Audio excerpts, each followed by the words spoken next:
All right.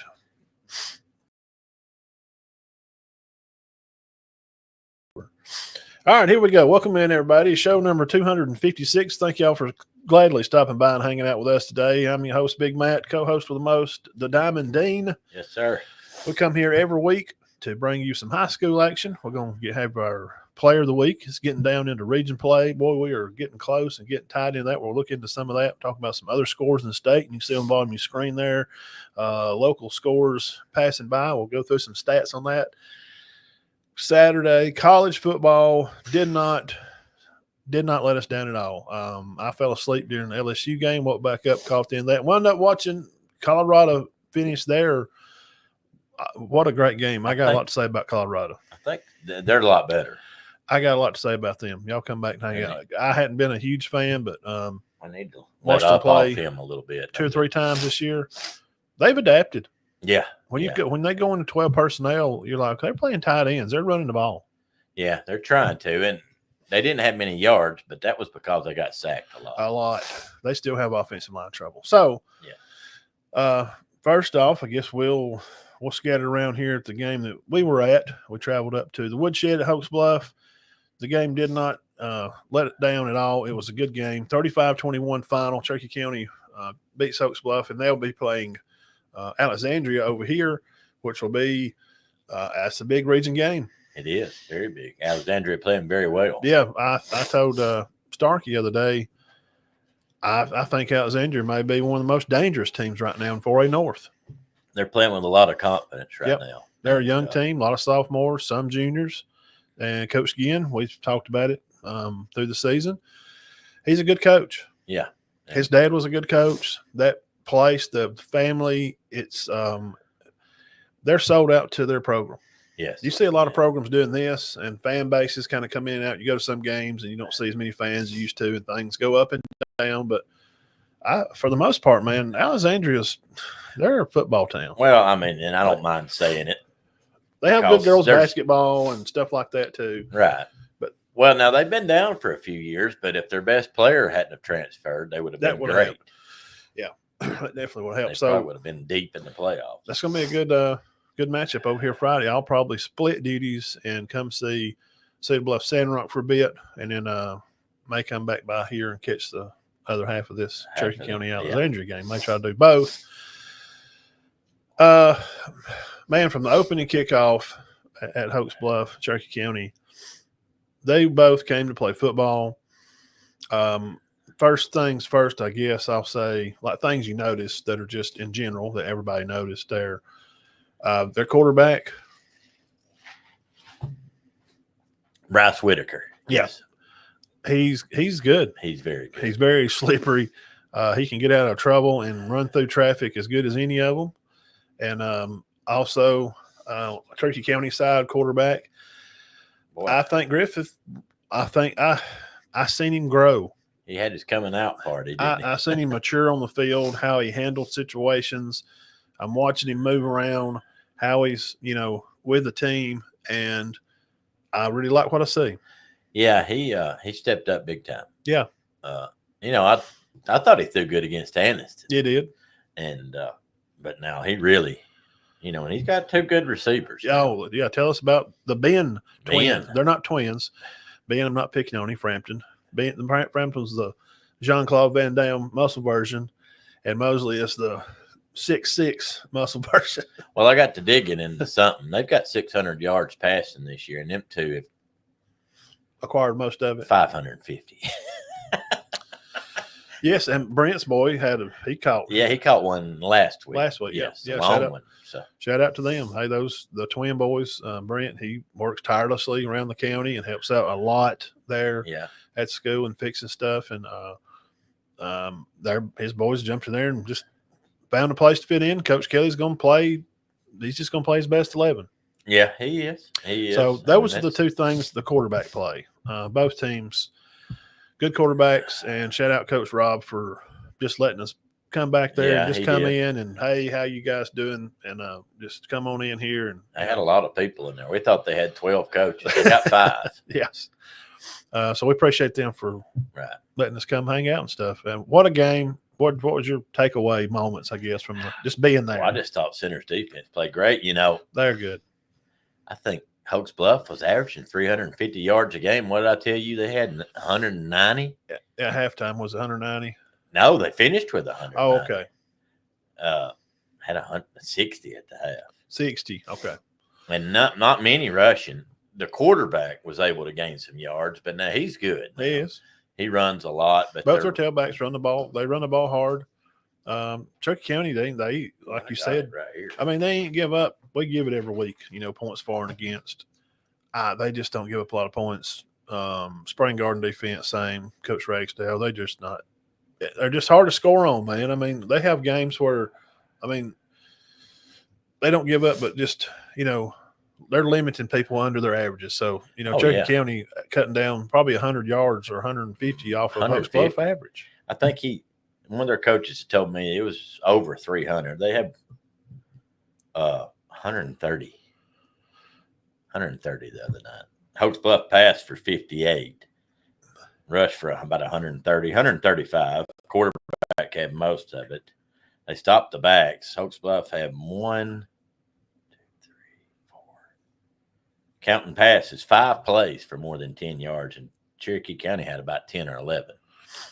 Yeah, right off from right out of the chute. I like the old. Do you like the old toss pitch like LSU? Oh yes, I do. Where you turn it up, you don't try to get to the Tay. He pitched sideline to Tay. It's just a tall pitch. It reminds me of LSU. Coach Kelly at LSU. I'm sorry, Coach Miles. Miles, yes, they did it. You go right at the line. Run it a lot, and they worked for them a lot. Boy, it's hit you in the mouth.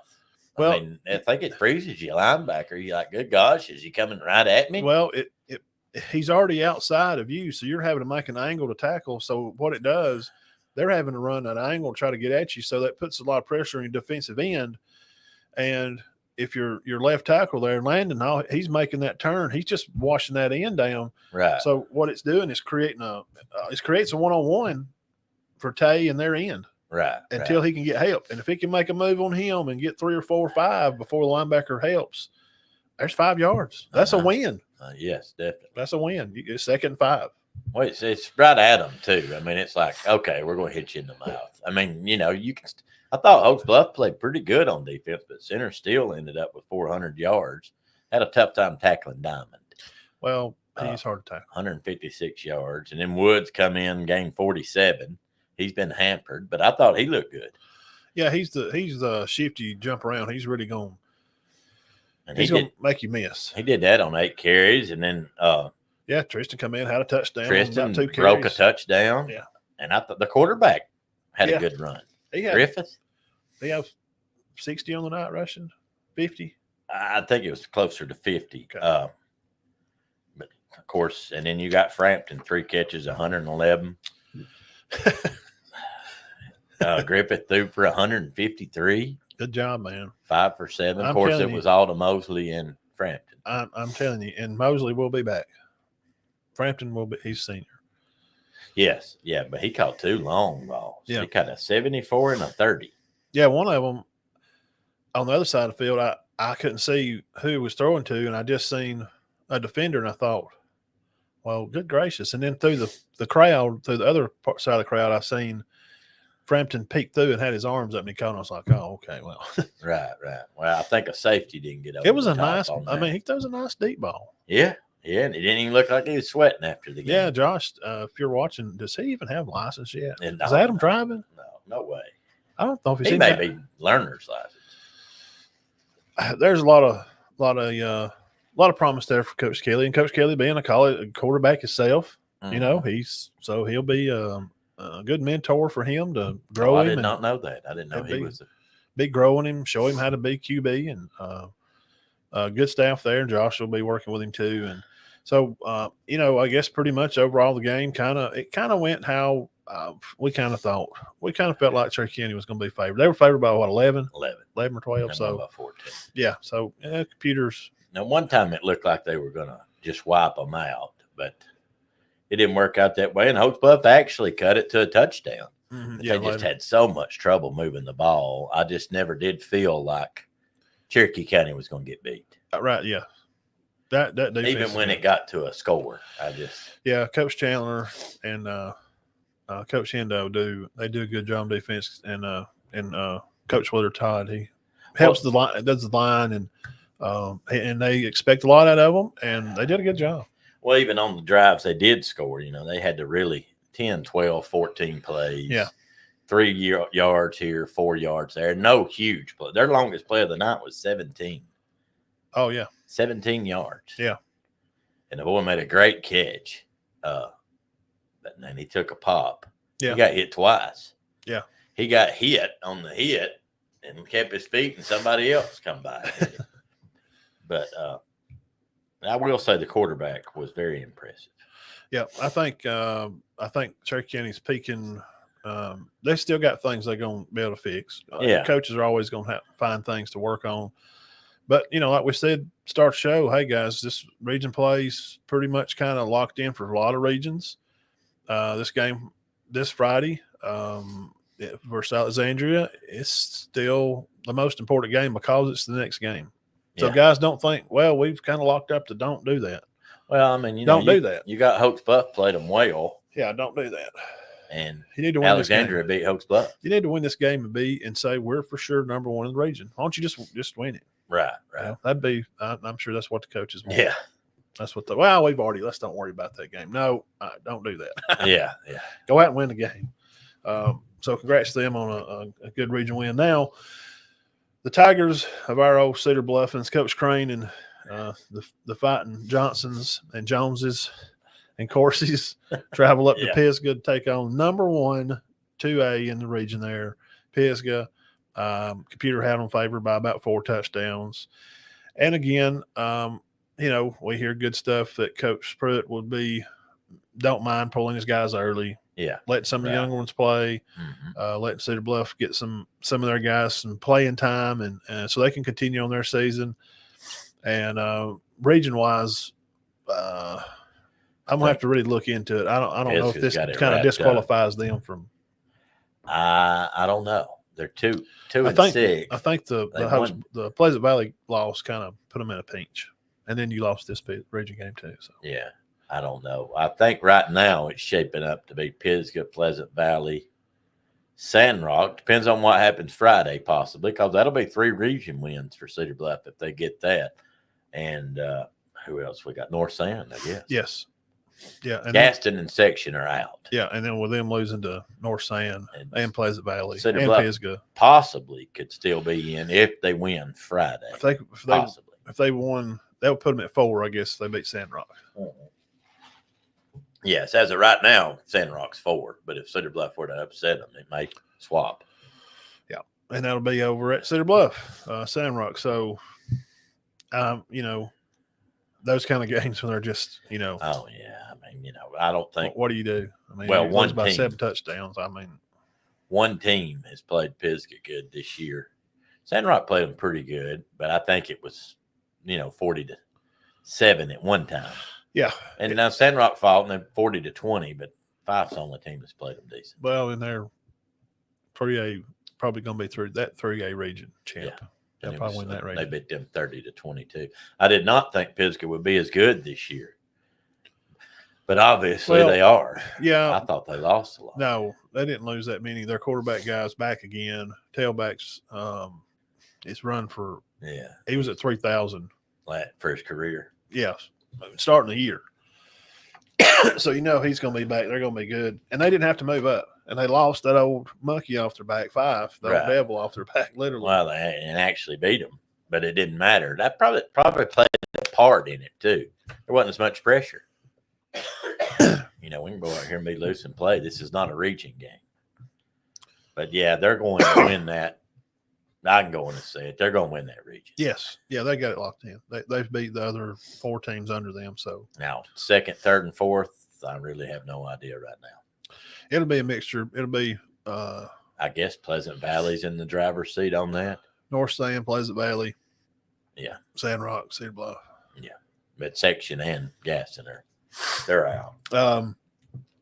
Another region game, our last one, because Coach Heath had the Bama Monster They won that one 2-0. Yeah, right. Good job, safety. We saw one of them yesterday. A 7-year hiatus, Dean. Spring Garden Panthers take probably about a 45-minute drive across county. Within county, I'd say it's 35 at least. It's 35 from here. Yeah. I know 25 from the pump house. It's 35 from my house. 23. It's 15 from here to Cedar Bluff. 12. Yeah, I don't think people realize that. Spring Garden. 18 miles from the pump house. So they make that travel over, load the bus up, and go over, secure their region. Stat-wise in the game, Connor run the ball about like usual. He had 86 yards. This was the least amount of yards Spring Garden had in the game. They had about 250. Connor had 86. John and Barber combined for about 75. Of course, Sadler had some. And I think he's still a little banged up. I think Barber threw for about 75, including a touchdown, 47-yard touchdown to Welsh. Yeah, John. Yeah, we don't get. If we got defensive stats guys, we would share them. But yeah, I don't really. I mean, we just kind of guesstimate on the tackles. We don't know because usually they don't do tackles. They do them Sunday. Usually they're doing them right now. Yeah, that's what coaches are doing. They'll do it tonight. And you can't do it. And if they're doing them on the sideline, it's not accurate. I'll go and tell you that. Yeah, because they're going to have to watch. They're going to watch the film, and they don't like. Them traveling over there, not played them in a long time. Yeah. Ready to just the feeling of we know we're locked in to win this region.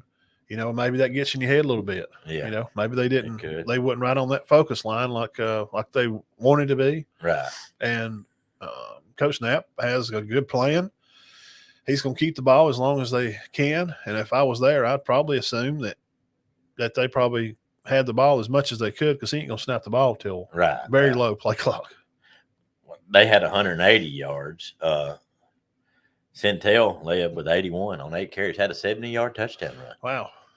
And, that's not an easy feat. Spring Garden's got a fantastic defense. Yes. Fantastic. Yeah, they don't give up those. 180. They probably give up less than that. Aiden Heinrich, 75-yard kickoff return for Galesville.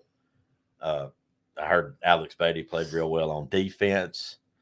And, of course, Centel, 81 yards on 8 carries. Heinrich had the 70. That's 14-12 there. Yeah. At one point. But Connor had a long 50-yard run, I think, early in the game. Yeah.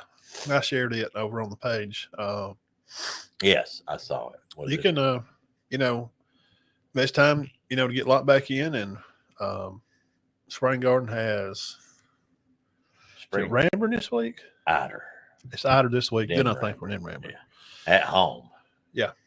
So Spring Garden more than likely going to be 9-0. Now I don't know much about Ramburn. Yeah, I don't know. So I can't really say. They usually. And Galesville goes to Raglan, who's been playing very well. Oh man, yeah. Well, not this weekend. No, they run up on Appalachian. Your nose stopped up too. Right, but mine stays that way. I don't know what's going on with mine. I sneezed a minute ago, and that's the worst pain I've ever had in my life. I don't know what's going on. Broke a back. He can't move. No, really, I can't move. I sneezed and broke my back. Step on a crack, break your mama's back. There wasn't a lot of yards in this game, though. I mean, 430. That's between both teams. Wow. Something's just like a good old-fashioned 1A, just rah, kick them in the knee type of game. Of course, Welsh, 47-yard touchdown catch. Yeah. He's a force. He's good, great athlete. But Galesville's played good ball this year. They've competed in the games they've lost. Yeah, they're not. We hadn't seen no 55-0. And they'll do the same against Raglan. I know they go down there, but I guarantee you they play them. It'll be a good game. Yeah, I know Raglan will be favored probably, but you never know. Right. I told Knapp, I said, the game's played on the grass. It's not played on paper. Right. We've seen crazier things happen. We've seen a lot of crazy things happen. And I know people will tell you, there's no such thing as a moral victory. Gilsel's had some moral victories this year. Yeah, if you've been through what they've been through in that program for the past, didn't win a game last year. 15 years, just on and off and on, just playing. Dress out 12, 14 players. I mean, if you get one guy hurt, the season's over. You're having to start a 7th grader. Tell me any school that can lose a kid and you got to start a 7th grader and you're going to be successful. Just tell me one program. Yeah. I don't care if you're Saraland. Let them drop their left tackle and just put a 7th grader in when they go play Auburn and, play. I'm excited when this Centel and Heinrich are going to be seniors. I think they're pretty good sophomores. Yep. So congratulations to Spring Garden. They're region champs. They're region champs. They locked the region up. So I text Coach Rangsdale. Congratulations on that, and excited for the boys. This team, and we'll move on for this and go to some other scores around the state. This Spring Garden team, like Cherokee County, these kids. I mean, just think about it. Think about Connor over here and John and Hayes and the guys, and then think about Landon and Tay and Tristan and Keyshawn Thomas, some of these guys, and how much football have they played in November? A lot. Yeah, I mean, just go way back. Yeah.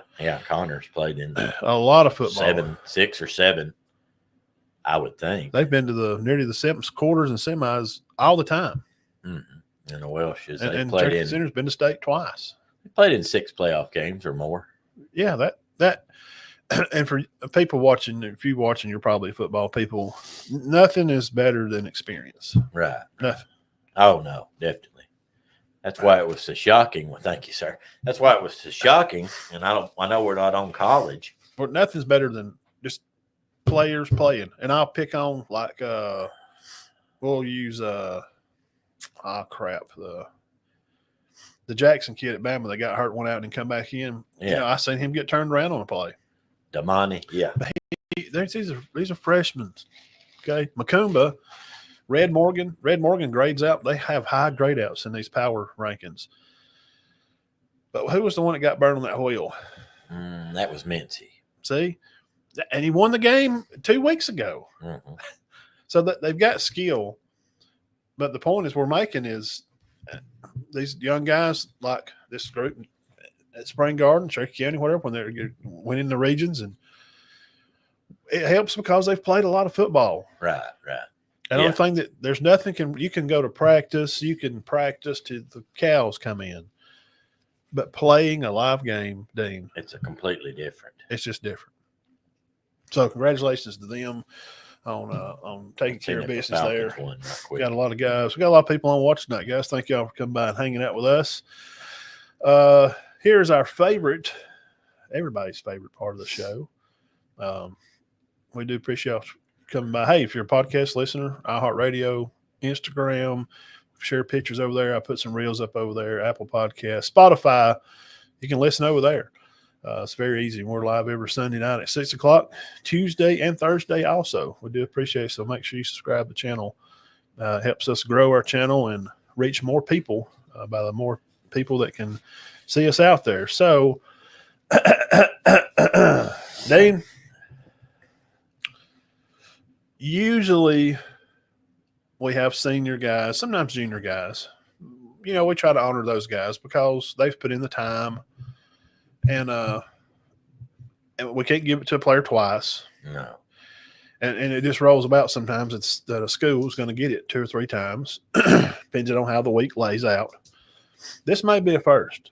Right. But we'd agreed probably that night that yes, not just numbers, but intangibles and the growth you see of players coming. Player of the week. Yeah. Well, he's not even, he's not the regular. He wasn't the regular. Yeah. Taking over for somebody. Our player of the week is Adam Griffith. Yeah. 5 for 7, 153 yards passing. Threw a big touchdown. I thought he threw 2, but they said he stepped out at the 1. But yeah, 5. I mean, look here. We got a 74-yard pass, 27, 30, 15. Yeah, and then And he ran pretty good. He had a Yeah. 15-yard run late in the game. So Adam Griffith, Big Diamond Player of the Week. Sophomore, right? Yes. Okay. Yeah. Still got a lot of time to. He's getting up over. He's got over 300 yards passing now with a lot of games left. I think I read. I'll get here and study some. Like, I'll read stuff. He is top 20 in passing in 4A. Not like efficiency. Yeah. I mean, just pass in general. Yeah. He was like 20 or 21. Right. He just started. Right. If we're already making some strides, that's great. Yeah. And again, my thing was just his presence seems common. He's pretty accurate. He don't seem like a nervous young man. No. And I told him after the game I was proud of him. He did a good job. And, hey, you're going to be the guy. They're going to look to you whether sometimes you feel like you're ready or not. I couldn't figure out why he was standing there by himself with his helmet off, and then it hit me. They were fixing the interview. Yes, he was waiting on the interview. And I told him that, whether sometimes you think you're ready or not, the players naturally look to their quarterback. Mm-hmm. And he's young, and as he goes through and he builds this team around him and he gains their confidence, I just told him to make sure that you're the calm guy in the group. Right. They're going to play how their quarterback, that the flow of the game and how the team responds. A bunch of bad calls, just let the coaches argue with the refs. You just lock in and play the game. Yeah, and you're right about one thing. You've got to be on your quarterback's side. Oh, yeah. I remember back in the 80s, Ohio State was still good, but not like they are now. But I read an article where somebody Ohio State played, the player said, I'd never heard anything like I heard on the field Saturday, how bad those players were cussing the quarterback for Ohio State. And guess what? They didn't win that ball game. Yeah, there you go. Yeah. Yeah, quarterbacks are just usually naturally, and I'll mention this and we'll move on. See Cade Hopper there at the game. Talk to him a little bit and talk to some of the old players. They all agreed. We were just chatting about, their old football stories of them playing there and whatever. But Cade just has this thing to him. They just, they'll kind of just follow him along. Yeah. You know? He just has that personality. Right. He just does. Good people, his mom and dad's good folks. His granddaddy, I know all of them. So anyway, congratulations again, Adam Griffith over here, local kid and dad and mom, and we know all of them. Farm over here. Right. Good folks. So congratulations to him again, and I'll be out there. One day this week. Come get your shirt to you. Yeah, that's a good. He had a good game. He deserved it. Yeah, it's good to have a good game in that game. Yes. On the road, hostile environment. A lot of things were not going your way. Right. A lot of outside distractions. Things were going on the field, and I'm not going to say because it don't matter, but people already know. He just clicked on, hey, we're just going to play ball, and he just went on there and did his job. So, job. He did. He didn't try to do too much. Yeah, good job to the team for protecting him and keeping him clean. I told him that too. I said, make sure you always compliment your offense. Hey, I could never do this without the 5 guys up front. You got to keep the Hogs happy. I don't think he got close to getting sacked. I don't either. He really wasn't dirty. No, he didn't even look like he played. I mean, he had run to go down to, at the end of a run or something. Better than that, he did. Had 180 yards off it. So, congrats to them and everybody in the county, Spring Garden, locking up the region. Sandrock, y'all be safe and have a good week. I might come by and see you guys this week at practice. They'll be going to Cedar Bluff. So they'll have that. And Gillsville has. They go to, and I don't know if it's a Thursday game or Friday. It may be. I'm sure it's a Friday. Somebody plays Thursday. That may be Spring Garden. They play in Woodville. Gales was playing at Raglan. They're at Raglan this week. Yeah. Okay. It is on, what day is that? It's on the 18th. Would that be?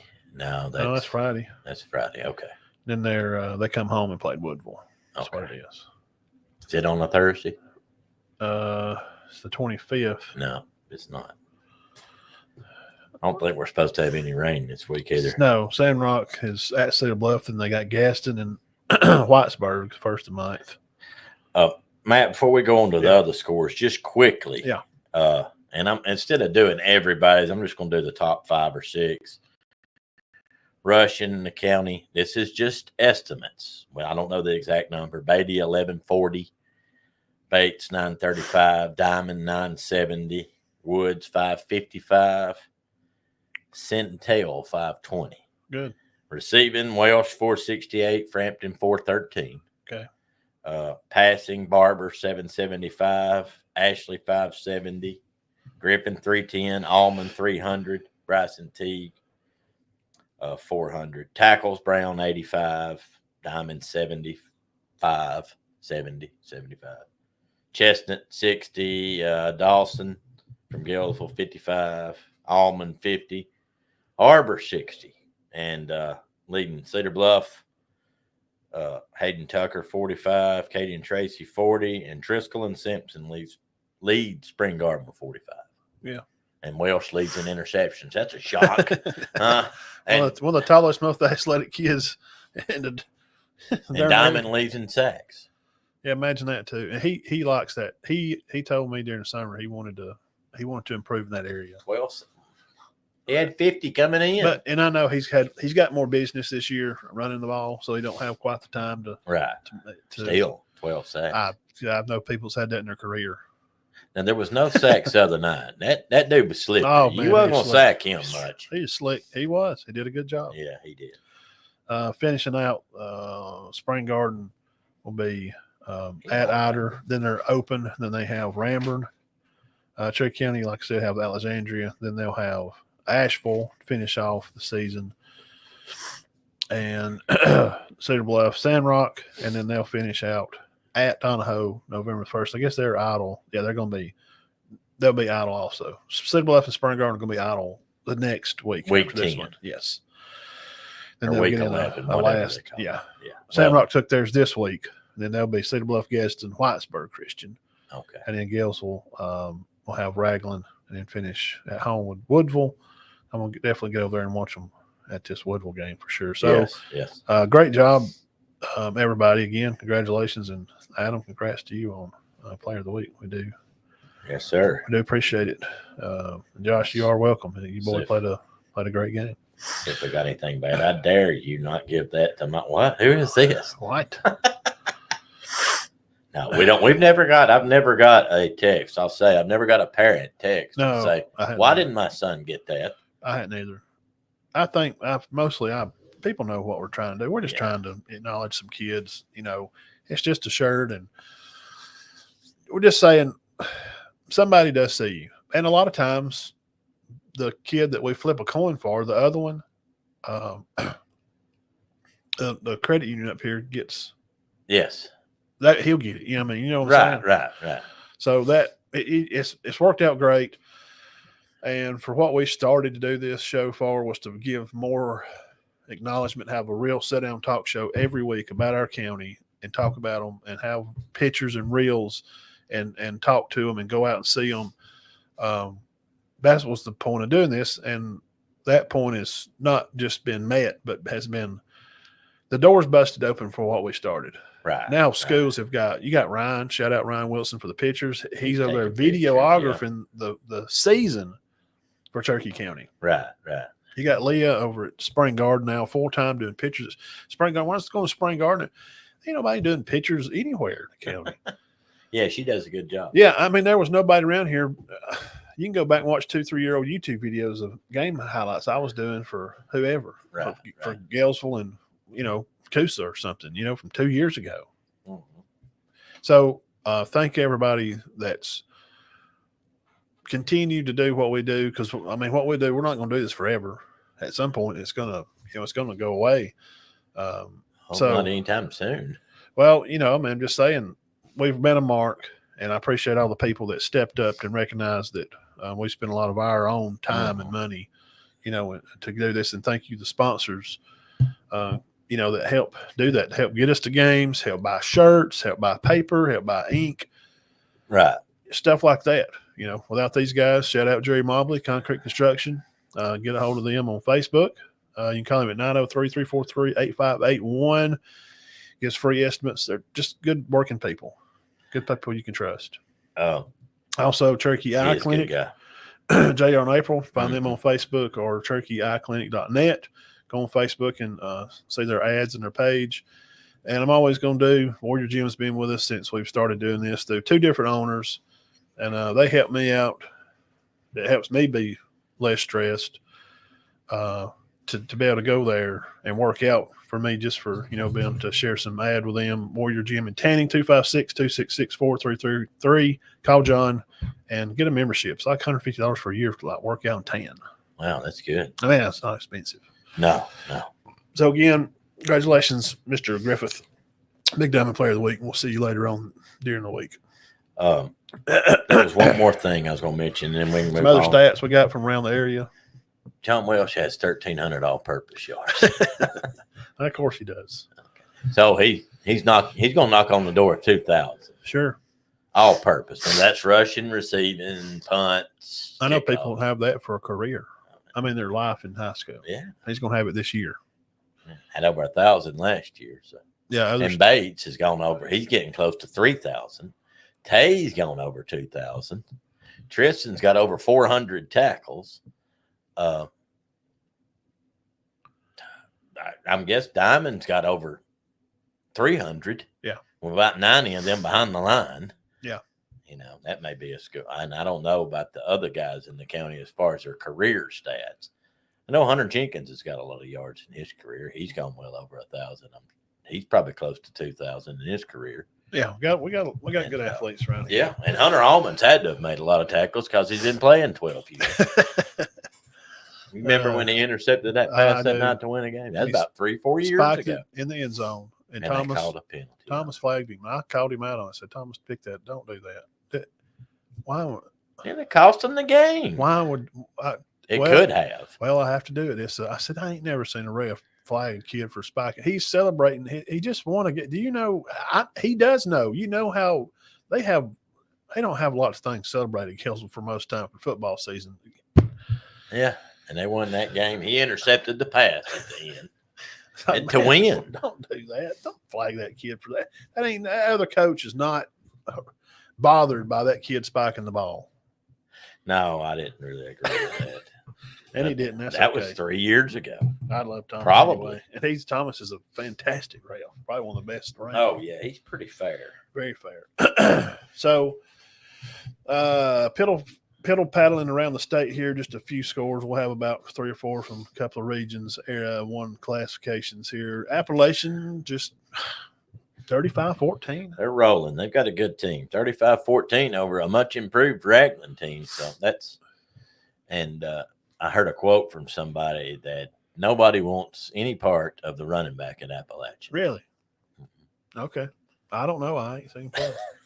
I haven't either. Florala, we talked about this game Thursday. They did beat Brantley. Yes, 36-22. Wow. Hackleburg takes care of Bear Creek 53-0. Leroy rocks on Lynn by 40 over Marion County. I remember we was talking about how Lynn's going to show up. Don't ever count them out. By 40. You just can't. They're a proud program. Lynn's a proud program. They're good. 48-8, Dean. 48-8. Yeah, Meek beats Addison 30-22. Milry wins another one. Nagasala takes care of business. Pickens County gets a win over South Lamar. Shoals Christian over Cherokee, small margin. Sweetwater gets the deal done over Fruitendale. Victory Christian over Fayetteville 49-21. Winterboro again 28-18. 27-20 over Woodland. Oh, was it 20? Oh, I read the 20. No, I'm thinking about Fort Payne, Gadsden City. My bad. So they did beat Woodland. Yeah. Reeltown 54-12. We're fixing to get Josh back on here. It's getting playoff time. Pleasant Valley takes care of business again, 34-6 over Gaston. Geneva County gets a win.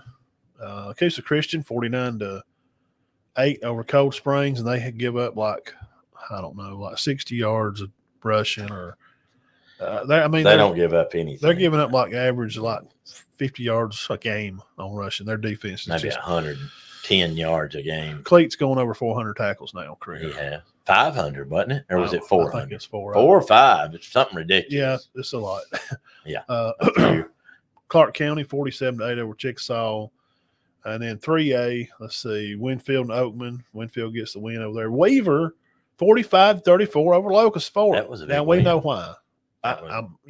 Teams. Well, I mean, it didn't help them that their Embry's star out. players out. Yeah. I'm sure it did. But Weaver, hey, shoot, man. I mean, hats off to them on that. Yeah. Now Weaver struggled for a while. They're not struggling as bad this year. They're a lot better. Yeah.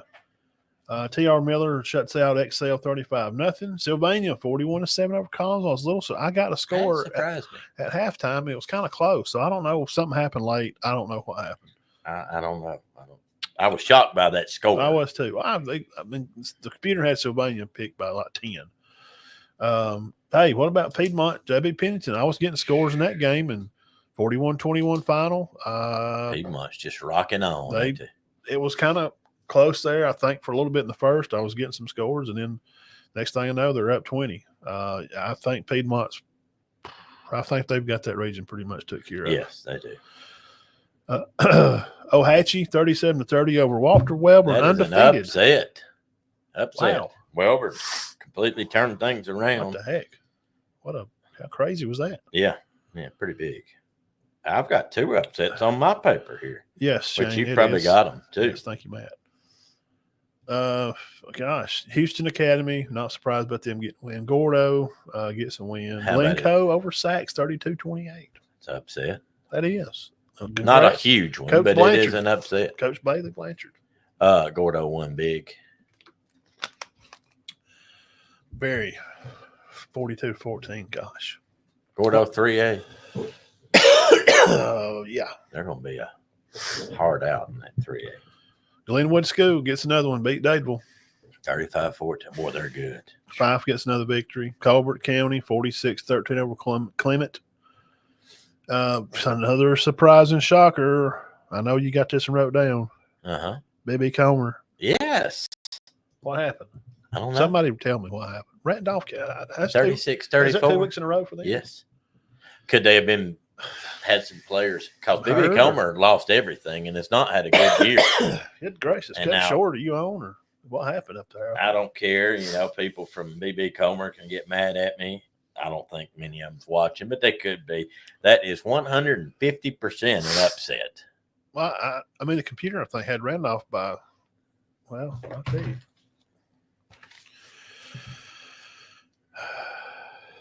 See, it had Piedmont by 20. That computer's good. Did I not write down B.B. Comer? Well, I'm pretty sure that Randolph was favored. I mean, they were favored to win over Glenwood. So I'd like to know if anybody around that way. 4A, Tallahassee. That's an upset. What is going on? Now, Tallahassee's not bad. No, but I went back and looked at some, and but some of their losses were, I think, were still some bigger schools. Right, yeah. Tallahassee's not bad, and that's kind of a rival, Tallahassee and Hanley. But I was a little bit Sugar Bowl. Oklahoma. When did they play? Was this the one where Oklahoma went wild? Yeah, I think it's the one where Derrick Henry breaks off, and they lose the game, but Henry they scored about 50. They did. That's him, Trevor Knight. Yeah, best game he ever played in his life. That's the recipe to beat Bama. Some quarterback has a game of their life. He's like 36 for 38. I remember that. That was that was bad. Well, you got a month to get ready, and Bama Josh was down there doing weight training. He said, we all fans up here felt like Bama was hard, wasn't it? They wanted to be playing for a title. And this was after they lost to Auburn, right? Yeah, they wanted to play on for kick six. Yeah, they wanted to play for a title. But here's another West Morgan. They win again. I think they're just as good as they were. How? I don't know. I gotta. I mean, does it? Is West Morgan got the recipe that the rest of us don't have? Does it not matter who you lose? I'm gonna have to look at their schedule. How can you lose everybody and be just as good? St. James gets a win, Dean. Plainview beats North Jackson. That was an upset. A little bit, not a huge one. That sounded like it was a good game. 30 and North Jackson had been playing so well, and that's an upset. Plainview beat them 33-32. Brooks 44-21 over Dessler. Brooks is very good. Yeah, I think Cherokee County will run into them at some point. Possible. Booker T 32-21 over Munford. Ashford beat North Brockton. Anniston 37-8 over Etowah. That kind of shocked me too. Man, it's like what? That kind of shocked me. I know Etowah's building. Coach Peavy, he's trying. Well, Oaks Bluff put 49 on Etowah. Yeah. And we saw somebody that went to the game, and they said, "Well, Oaks Bluff they were getting 7-8 yards a carry." I'd say Etowah sounds very young. They sound yeah. Well, young. Coach he's new there, but I like him. I like how he's one of them old school kind of Georgia guys. They're going to play defense first. They're going to have a tough team. Kind of let you know how good Cherokee County's defense is. Anniston didn't score on them. They scored 37 on Etowah. 5A Viger, big win. They take a win over there. Sardis gets a win over Ducks. Moody, 38-22 over Leeds. That's huge. Yeah.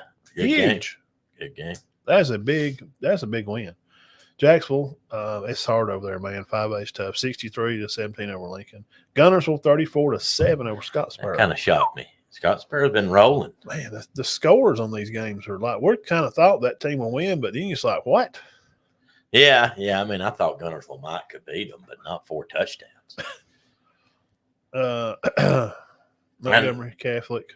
What did they say the other night? That Scottsboro was in it closer, and it just kind of went south there at the end. Yeah. Andalusia, they get another victory, rolling on. Boaz beat Brewer, and then some 6A stuff. And Geraldine beat Boaz. Yeah. Bad. Fort Payne. What happened over there? That's probably, I haven't heard it. They've never beat Gadsden City. Oh, they had never beat them? No. That's what Gadsden City was. Jeff Allen said. 6-1, 5-1, 6-1. Yeah. I'm curious if there's somebody over there that was at the game. I'd love to hear. I don't know. Fort Payne was supposed to have been very good, and they lost a couple of games early, but I think they've come around since, and that's a big win for them. Huge. Southside beat Buckhorn 36-22.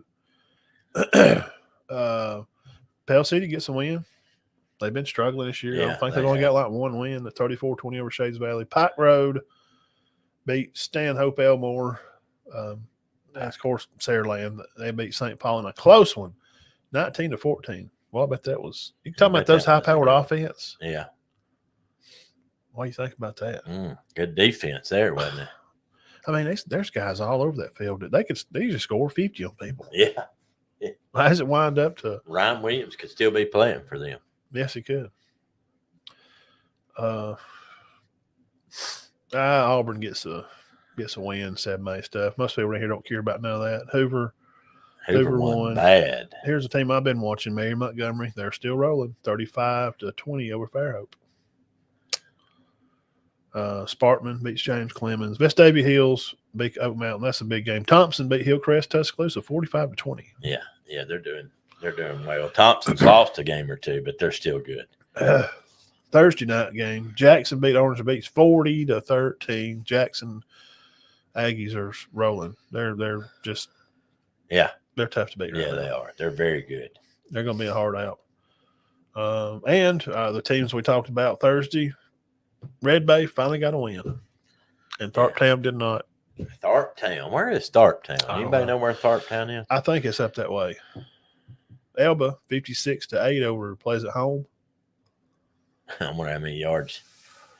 Here, let me look right quick. I'll find out. There was another one here. Falcons beat the Panthers 38-20. I know we're not on the. They're moving. The Falcons are playing good right now. They really are. I thought I seen Pleasant. Yes, Pleasant Grove beat. They won another game. Pleasant Grove 50-6 over Holt. Plainview beat North Jackson 33-32. What a game that was. Yeah, that was. What a great game that was. Stats. Okay, okie. Let's see what Mr. Henderson did. Who? Alvin.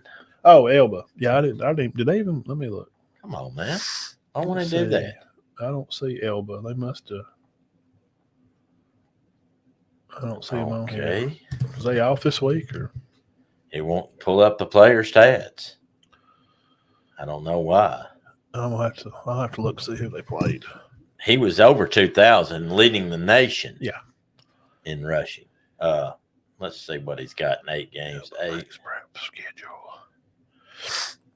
Guys, y'all look it up here with us. Elba, they beat Pleasant Home 56-8. You go to stats. 2189 is what I've got him with. Alvin Henderson.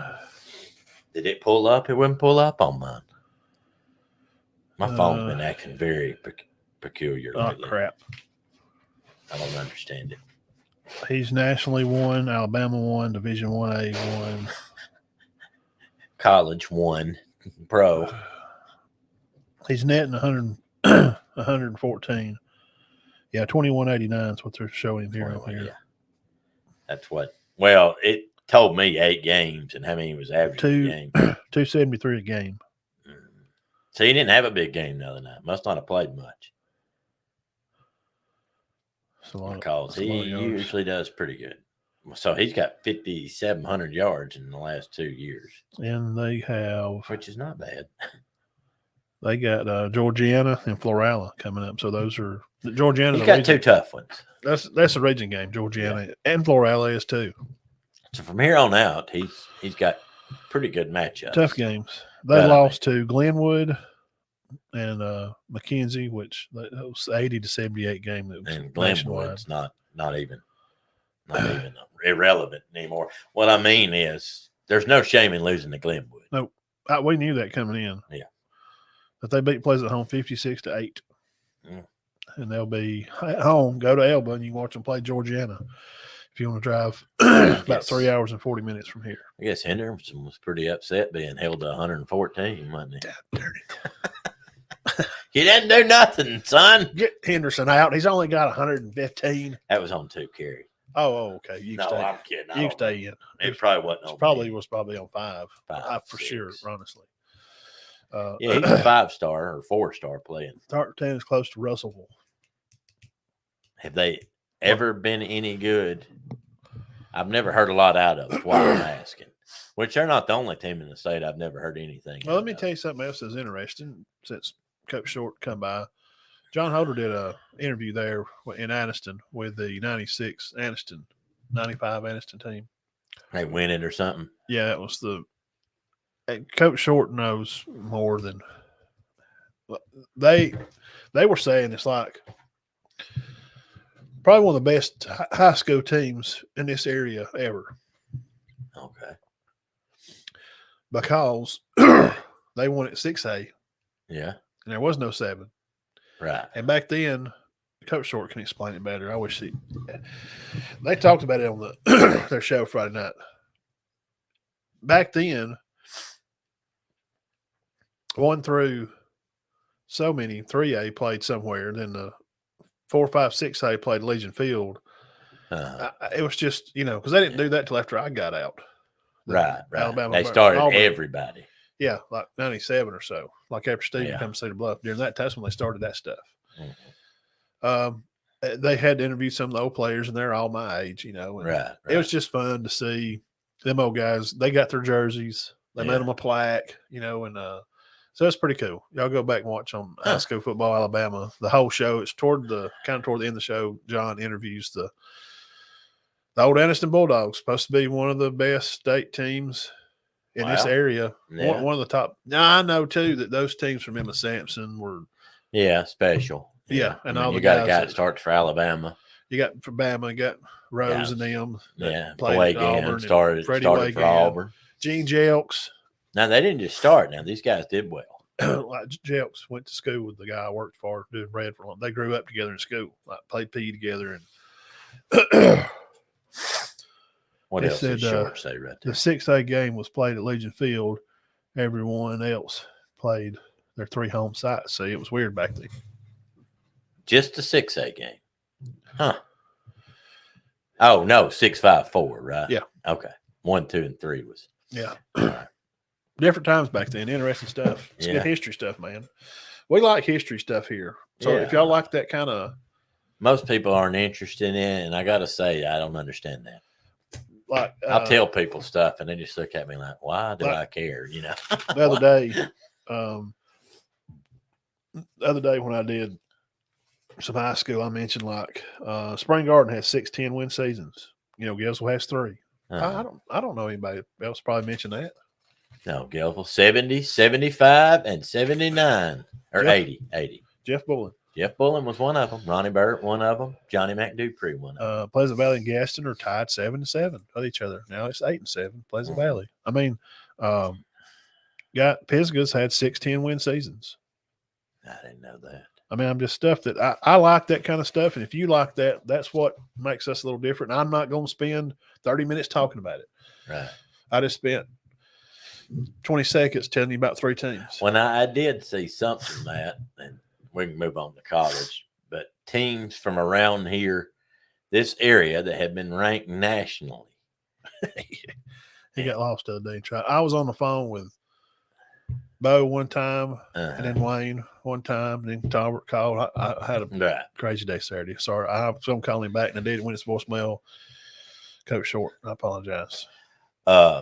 Anniston has been ranked nationally before. Yeah. Gadsden, one of their teams. Like Leachfield. And Etowah. Etowah when Carnell was there. But now I don't know what they were ranked. Coach Short might know what. And they were all in the top 20, all 3. That's amazing. Finished. Now, these are public schools that didn't have a ton of recruiting going on. No. And, you know, a lot of these schools in the top 25 now are prep schools. Just you go there just St. to play John football. Bosco, Shamadad Madonna, Mater D. I think they said there was one in the top 20 was just a public school that wasn't known for bringing in kids just to play football. Milton, that's one over in Georgia. Do they do that? There's a Canyon Creek up in North Carolina that's just. Now, Carrollton I don't think Carrollton does a ton of recruiting. I may be wrong, but it's not. Everybody there is not just there to play football. It's not a prep school. No. Right, yeah. They're ranked. You think about being ranked in the nation. 2 of the teams from Anniston, 2 off that team from Anniston played NFL. Oh, well, that helps. Yeah. Yeah. And you Anniston have a bunch play. I mean, over the court. There at one time, it was the most in the state. 12. Wow.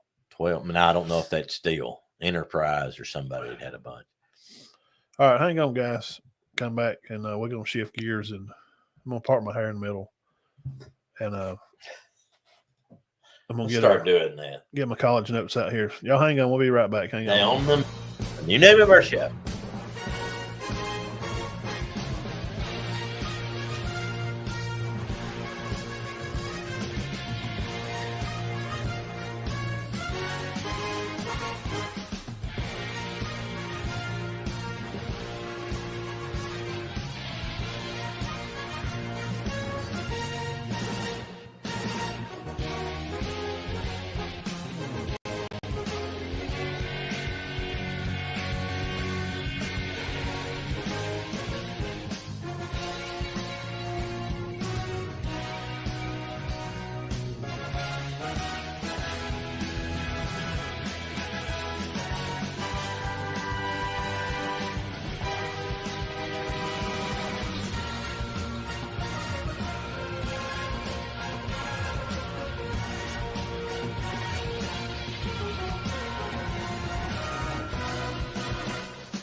be all right. Here we go, people.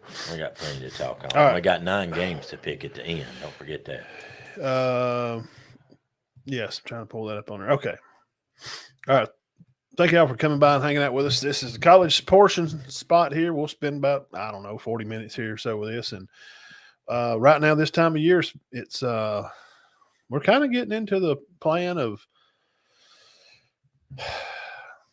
kind of how the SEC is going to, the conference, the Big 12, Iowa State, and Big 10. I don't know. Is going Oregon and Ohio State going to play again?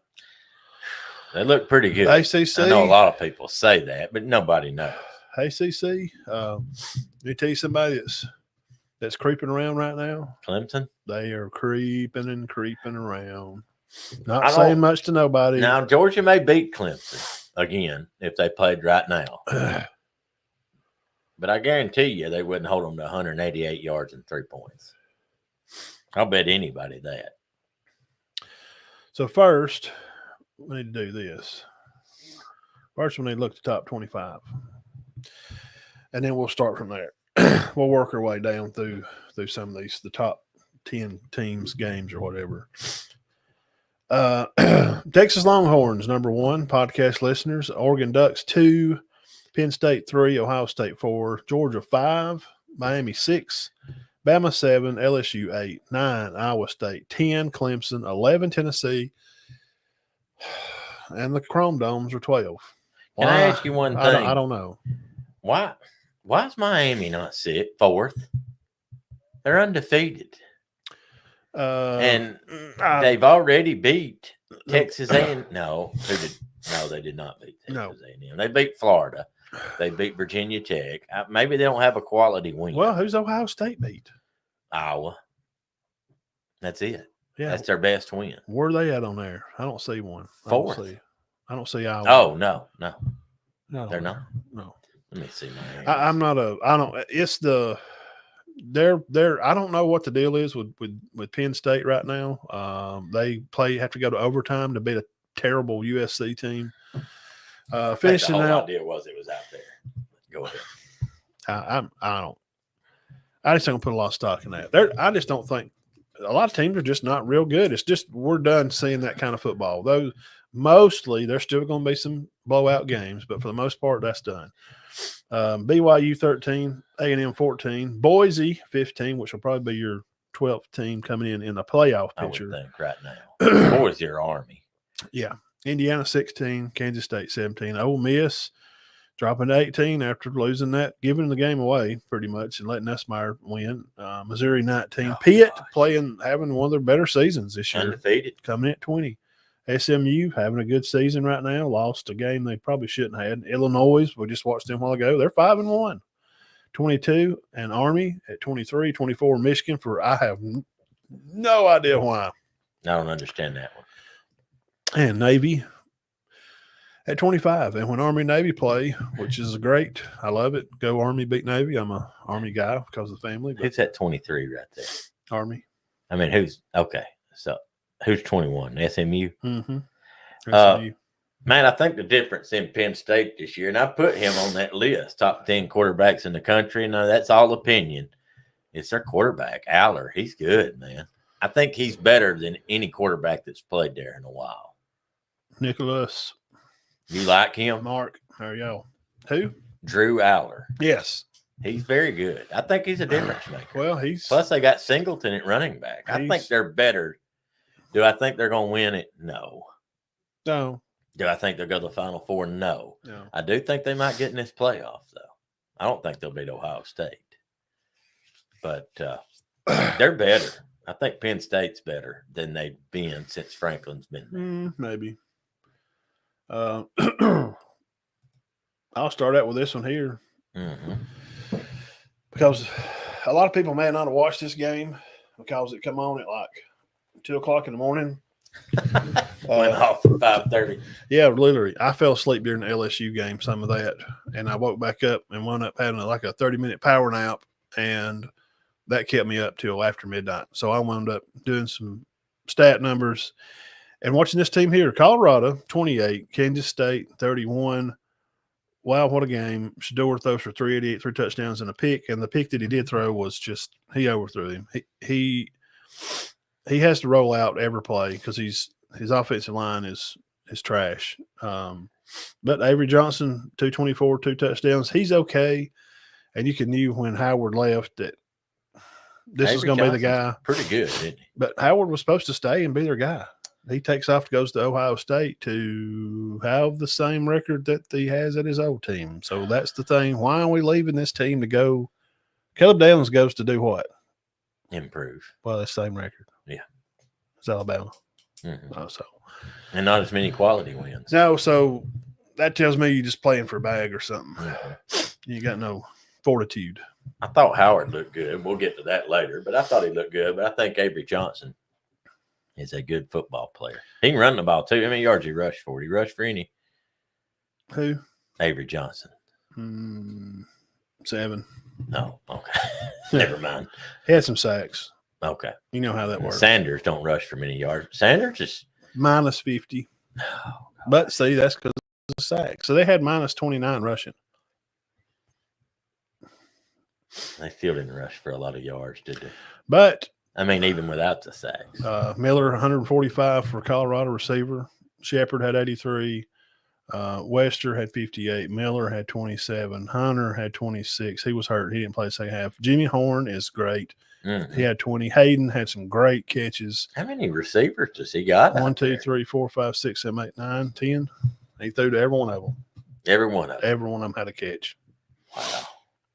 I'm telling they you. Can find a good running game. Have I talked about Colorado any this year? No. Do we ever even cover them, or we may mention a score? Well, we said they were going to be better. We said they were. Pac-12 was fantastic last year. They really were. Yeah, it was the better conference. Now, they didn't win it, but they played for it. They did play for it. Michigan just had too many grown men for Coach DeBoer to beat. DeBoer and it wasn't just a beat down. They played them okay. Yeah. Michigan may have had the last real – I did a whole video on the last college game. Mm-hmm. I think Michigan was the last college football team. Right. Just straight up. All been there. Mm-hmm. All fifth-year seniors, 28. Oh, yeah, it was remarkable. Grown men, 24, 25-year-old. I think 16 of them were 24. Really? Wow. They're men, and they've been there. They've stayed at Michigan. Coach Harbaugh's coached them since they were 17 years old. They didn't have many transfers in. No. This new football, and I'll go ahead and I probably need to do this now because I'll get fired up, and I'll just get it out of the way, and then we can move through this because it's really irritating. Mm-hmm. People, college football lovers, the game you want to see of how it was will not be anymore. Every once in a while, you're going to see some of those things happen. It's changed. It's different.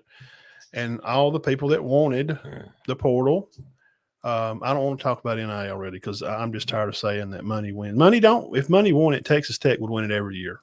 Yeah. Or Notre Dame. Yeah. I don't even want to talk. They've been paying players. Bear Bryant and Pat Dye played players all the time back at Alabama and Auburn. They did it through working them at furniture stores, and they didn't work. They sat around in the back, ate sandwiches, and they paid them. That's how it worked. I've read books on it. Please go get educated on this.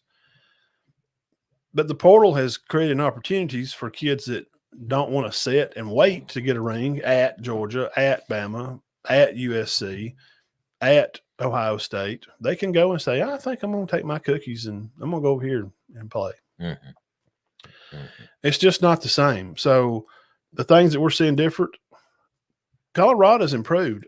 I think they played a great game. And even though I've watched a lot of teams lose, and I know there's no moral victories or whatever, there was with that. I'm telling you, I watched them play. They're better. I've seen them play 3 games this year. 1 partial game early against Colorado State. Too? They lost to Nebraska. Yeah, and I watched some of that game. I watched a lot of the when they played Gus and them. I watched a lot of it. And they won the game. They adjusted. They come out there to Florida. They go 12-man personnel. I'm like, well, he's already won. Why are they playing 12? Oh, my God, they're going to really run the football. They're going to have tight ends blocking. Mm-hmm. He's trying to run he's adapting. this hurry up and win right now, it's just I don't Well, know. he's already won more games than he won last year. He's won more games, yeah, and more than they won 3 years before that combined. He's a joke, supposedly. I don't know. And he's 8-10 at Colorado, who was 1-11 the year before he came. Let's be real, people. Colorado played a good game yesterday. How many games has he barely lost? They're saying, He's like, lost well, 4, barely. Shedeur can't, do this or set his feet and throw like pocket. Well, how do we know? He's running for his life every play. He is. I would like to see him at a team that could block and hold up. He's been sacked probably in his. They lead the nation. He's played in 18 ball games. He's been sacked 80 times. They lead the nation, or maybe 90. They lead the nation in that. So point there. We'll move on to some other game. I thought Colorado looks good, man. They do. They're a lot better. They're different. They're not just throwing it up and hope somebody catches it. I mean, they're trying. He's not just throwing every down. They're trying to establish a running game. They just don't. I don't think they have the back in there. They don't have a line. Right. They don't have the hogs to block. And he said on the interview the other day, he said, we've got the athletes. You start with a quarterback. Then you start bringing the receivers and athletes around. Then you can try to build a little bit of a defense. Then the linemen come. Mm-hmm. And he's got one. He got one 5-star guy that come from he may be from Georgia or something. I can't remember. No. Anyway, they got one. So they're working on it. I think he's done a good job. He's not done bad. I mean, there's a narrative out there that he hasn't done good. Yeah. It's not true. No. It's not. I mean, no, he's not coach of the year. No. But he's done good. I did watch this game. Next year, we'll shout out JSU 54-13. Huff. He's tough. Man. Huff is tough. Huff has done and to play for Coach Richrod, to get screamed at and patronized like you're 8-year-old, I don't know how long I could do that.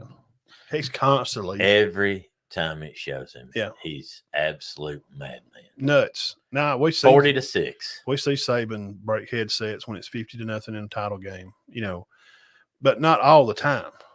40-6. Richrod is he's chewing out coaches. He's just plumb tore up. He's so mad at halftime he's fixing to have a stroke. Yeah, I'm worried about his health. I mean, he's just not. They don't look healthy, Coach. Because of that fight. They got in a fight. Calm down there. Receiving, PJ had 84 yards. Rushing, the TJ Trey Stewart kid had a good game. So, I'm proud of those are my alma mater. Yeah, JSU. It's all of us guys. A lot of us guys around here. Yeah, that's where we hung out and where we watched football. And next week they'll be playing Middle Tennessee State. That'll be another tough game. It will. It'll be. And let me tell you why New Mexico State's not as good. Because their quarterback and receiver play for Vanderbilt. Yeah, Middle Tennessee is JSU's favored by a lot. Oh, really? I thought Middle Tennessee had done good. Shows them they're favored 90% to win. Oh, okay. You know who their coach is, don't you? Mm-hmm. Derek Mason. Yeah. I liked him. I hope he does well. Huff is at about 1,300 yards today, 7 touchdowns and 4 picks on the year. Ray's rush for over 500 yards. He's got 1,800 yards. What's Jackson's record? 3-3. Mm-hmm. Okay, so he's averaging 300 yards a game. That Coastal game, they hung with him for a little while, but I knew that, and then Louisville just put the boots to them. You're not going to beat Louisville more than likely. They're just a little. They've been that level of football for too long. Does that make sense? Mm-hmm. They just, you know what I'm saying. So we had to give a shout out to our JSU guys. Coastal Carolina, James Madison. I did watch a lot of that game, but it wound up getting a little cuckoo there. James Madison put it on them. James Madison's good. Barnett had 200 yards. Middle Tennessee. And the committee could put them in. You never know. I don't think they'll put I think it'll be Boise. Yeah, probably because of that running back. The other two I didn't watch a whole lot. Middle Tennessee at La Tech. Caught some of that. And then UTEP. I watched their uniforms. Did you see UTEP game any? They had these orange uniforms and orange helmets. Looks pretty cool. They were at Western Kentucky. West Kentucky did win 44-17. Then Friday night, we didn't see any of these. UNLV won big. Utah got beat. Northwestern beat Maryland. And Yeah, Utah gets beat by Arizona State. I have no idea. Rising didn't play that I know of. Let me check. No, he did play. I watched him play. How did he do? Not very good. He threw some picks. Well, he hadn't played in so long. What did he have? Where'd it go? Arizona State, Utah. Yeah, he threw 16 for 37 for 200 yards, 3 interceptions, no touchdowns. No touch. 3 interceptions. Yeah.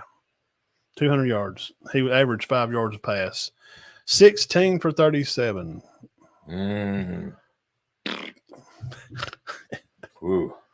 Well, that's what I mean. Gosh, Cam Rising hasn't played but 2 games out of the last 18. And Bernard, they run the ball pretty well. I watched probably till half, and at half it was 13-9 or something like that. And Arizona State was already ahead, and I'm like, what? I think I seen him throw a pick, and I'm like, I don't know. He just don't look. He's different, man. Something happened. He's either hurt and he's trying to play, or he had surgery, and they're trying to get him back to just salvage the season somewhat to try to get them. But they're 1-2 in the conference play now, so Utah's done. Iowa State I guess they'll win that. I guess they'll win the conference. Because Colorado's not. No, Kansas State may. I think Iowa State's still ahead. Yeah, they are. But they got to meet up at some time. And the big slate for Saturday, Dean. Texas at Oklahoma at the State Fair. Red River rivalry, shootout, Cotton Candy Bowl. Beat down. Not very much talk about. Quinn had 200. They didn't. I mean, they had 400 yards, but their defense just out of this world. You said it was ranked number 1. Right? Well, yes. Their PFF grade was 92.5 as a defense unit. So good luck. Good luck, Carson Beck, as you travel out there next week. Yeah. That's going to be a tough one. They don't beat Texas. Ain't no way. I wouldn't think so. Texas is favored by 3.5 already. They'll cover. Yes. Just going down in order here, Ohio State at Oregon. I did watch most of that. 32-31. Gabriel. What about the yard? 341. They had 496 yards. Trayshawn Holton, former Alabama player, got thrown out for spitting on a player. Did you know that? Yeah.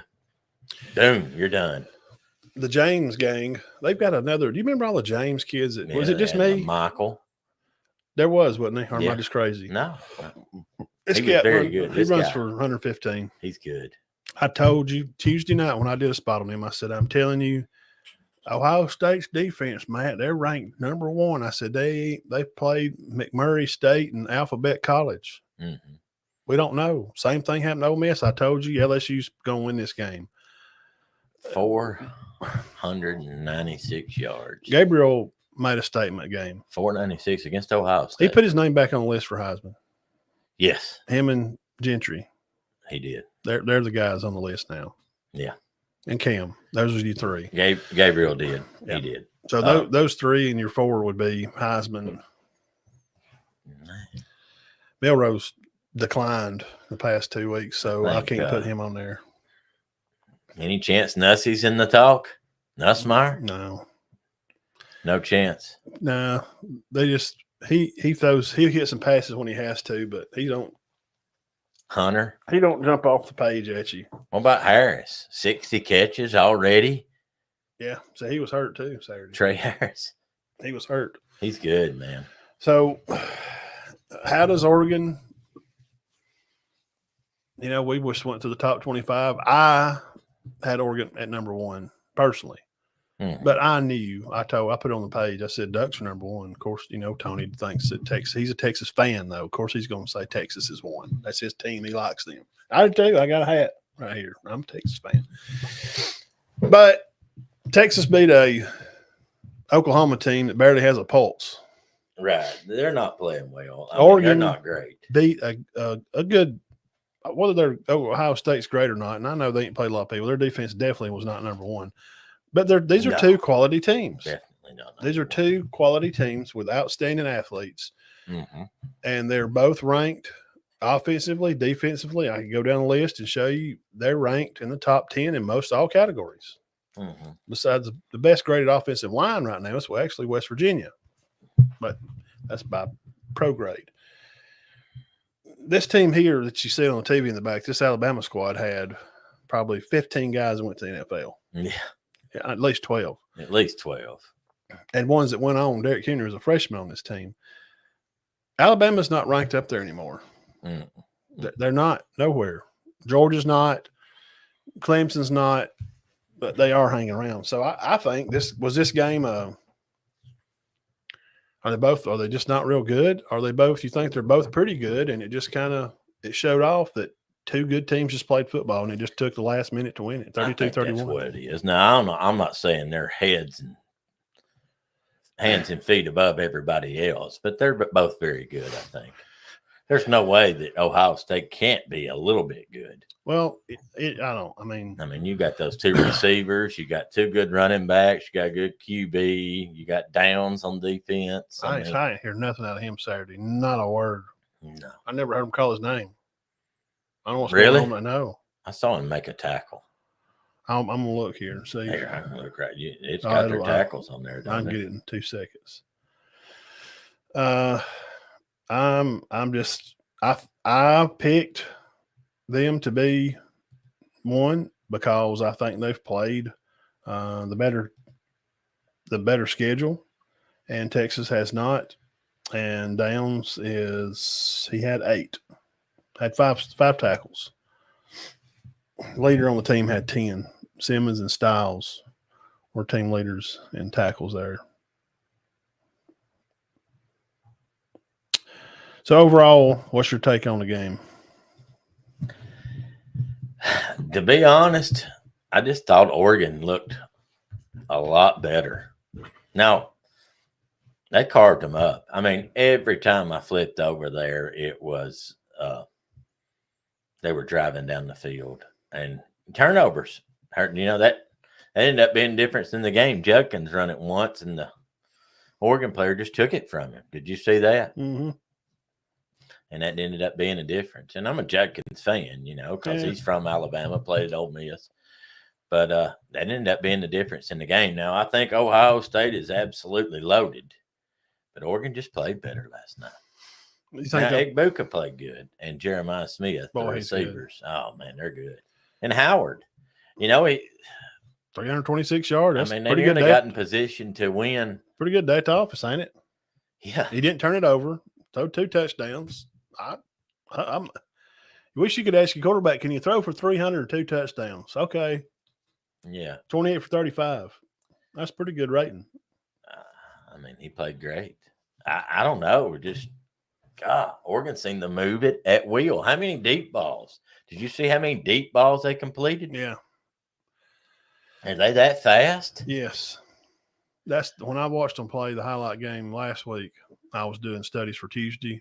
That's the first thing. I've noticed speed more lately in high school too. I'm like, the fastest teams are just winning right now. There's no more lineup in the middle in the old tiger eye and just slam it right. Yeah, Russ run over these fast guys. It's none of that. No, fast speed is just they're just clipping their heels and hitting them at their thighs and knees, and you turn a guy up on his head, he's down. Yeah, yeah. Speed is that's the game right now. Well, I know I saw him throwing 3 deep balls that were they just burnt the guy, and that's one-on-one. It's tough, especially if the guy's faster than you. I'm trying to see how many. They didn't get no pressure on him all night. Ohio State did not get any pressure. Did you agree with that statement? They just didn't seem to get any pressure. No. I just didn't think. Okay, let me take that back. I thought Oregon looked better. I didn't think Ohio State looked very good on defense. I know you're sitting here going, well, Ohio State gained 469 yards, but they gained that all the time. 35. Oregon had, listen to this. Oregon had 34 passes and 31 runs. So how many plays is that? 31 and 34 is 65. 65. So the time of possession was pretty much dead on, right? Big plays. Oregon had a ton of big plays. Ohio State had the ball for about 5 more minutes.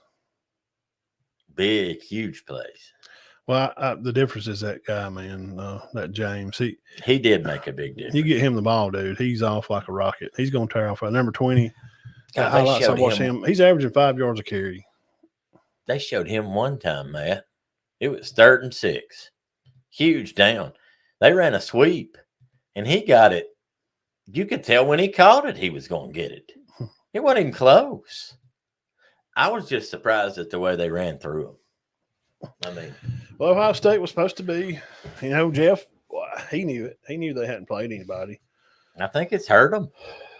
Well, it does. I think it's hurt them. It keeps you healthy, but are you ready to play football? Well, now, of course, some would argue, well, Oregon hadn't played anybody either, but I think they've played a tougher schedule than they've played Oregon State. They played Boise. Iowa has been Ohio State's toughest game so far. I ain't going to put a lot of – what do you think about Penn State, USC? 33-30 in overtime. Aller, they found him a quarterback. He threw for what? 390, 400. USC again. Golly. They're at home. You gotta be able to win those home games, man. Come on. They've lost 3 straight, 2 of them when the team came back on them in the 4th. I don't understand what's going on. Somebody told me it's like they go on cruise control in the 4th, or it's in their head that we're going to lose. We're going to lose this. And we saw it when it started year before last against Tulane. You remember that in the bowl game? Yeah. Tulane come back and beat them. They were down 2 touchdowns. Something's going on in the 4th quarter with USC. I don't know what it is. Well, they've lost them at Minnesota, which is tough. Lost Penn State, which Coach Franklin's a good coach. And lost to Michigan. But now they're going to Maryland. They got Rutgers at Washington, then Nebraska, at UCLA, Notre Dame. That's not, they should win the rest of them games. Now, Washington's not terrible this year. No. Surprised. I have no idea how. They got beat. Bad. Washington, how are they pretty good? Yeah, but I'm surprised how bad they got beat yesterday. Did you see that? Iowa beat them 24 points. It shocked me. They beat a team or two, and I was like, how is Washington? They lost. You lose your coach, the whole team busts up. Yeah, you coach, you Heisman hopeful quarterback. Yeah. So USC's kind of reeling right now. Number 4, Penn State rallies back to beat them 33-30 in overtime with tight end Taylor Warren's record day. They traveled 2,500 miles across the continent, Dean. First road trip in the new Big Ten, and they figured out. We knew that's going to have trouble in the Big Ten. That's just, we knew that. I told you this summer is what's going to happen. Oh, and speaking of tight ends, Ferguson for Oregon is a stud. Yep. Yeah, I had some numbers on him. He's a pure. He reminds me a lot of Bowers. Somewhere I had some numbers on him. Well,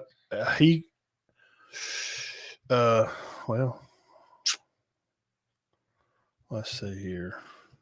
I think he played. How many balls did he catch? He just looked good when that Tez Johnson's good too. They're loaded. Oregon looked good. What number? No, I like Tez now. He is good. Yeah. How many did he catch? 7 for 75 yards and a touchdown. Ferguson.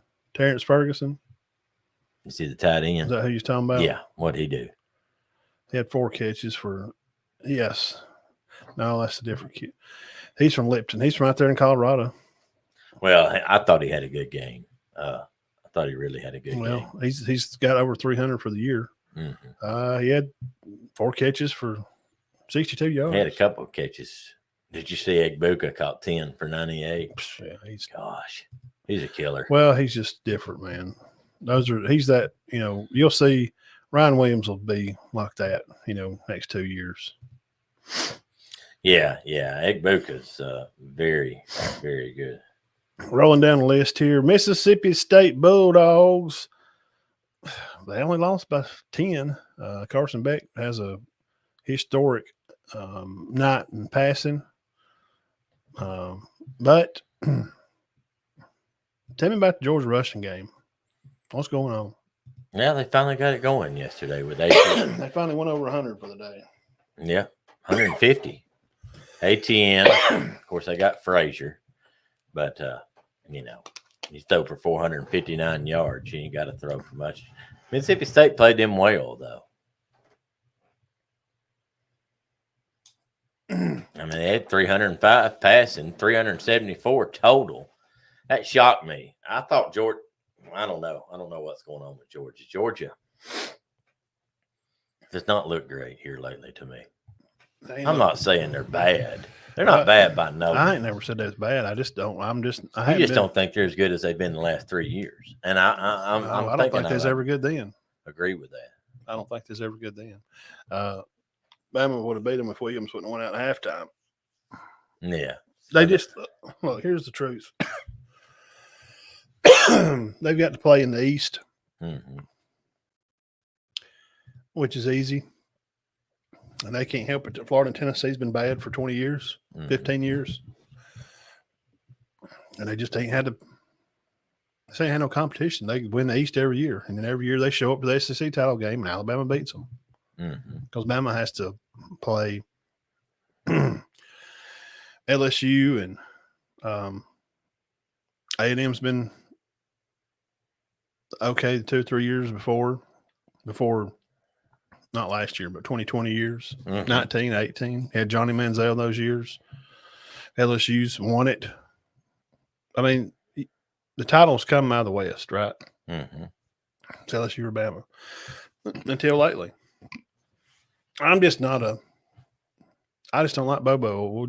I'm trying not to get down that train again. Right. Not a fan of Bobo. Georgia's going to get – they've already lost to – Bama's already beat them. They got to win Saturday. That was like Alabama's Super Bowl. I'll just, Beck throwed for a lot of yards. I would hope that you would against a team that hadn't won a comp. They're as good as Auburn. Okay. No, I don't think they're as good as Auburn. I don't. Mississippi State. I mean, they played a good game yesterday. They came back good. They scored a lot more points than Auburn did on them. Yeah. Auburn had 2 touchdowns. 2. Yeah. So Mississippi State played Georgia way better than Auburn did. Auburn's the bottom of the conference right now.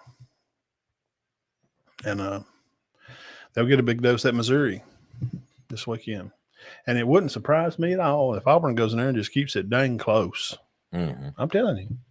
If they quit, no, I wouldn't shock that. Missouri's they're not knocking people out. I wouldn't be shocked if Auburn wins that game.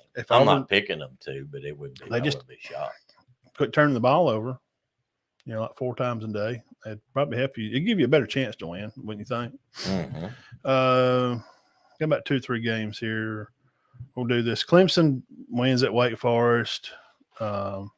Florida at Tennessee. Any feelings you had about 23-17, Tennessee beating Florida last? I didn't get to see a lot of that because I was watching the other game. I didn't think Tennessee played well. They did late. They ain't played well. No. When have they played well? Early in the year. Yeah, when they played Tennessee Tech. North Carolina State and Oklahoma. Which we found out North Carolina State. Not very good. I missed a boy. I made a 30-minute video and bragged on how good they was going to be. I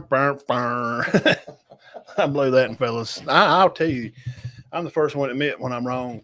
No, they got beat yesterday. Old fat boy right here is wrong. Yeah, they're not going to win the games. I had them picked to play Miami for the ACC. What a fool I am. What was I thinking?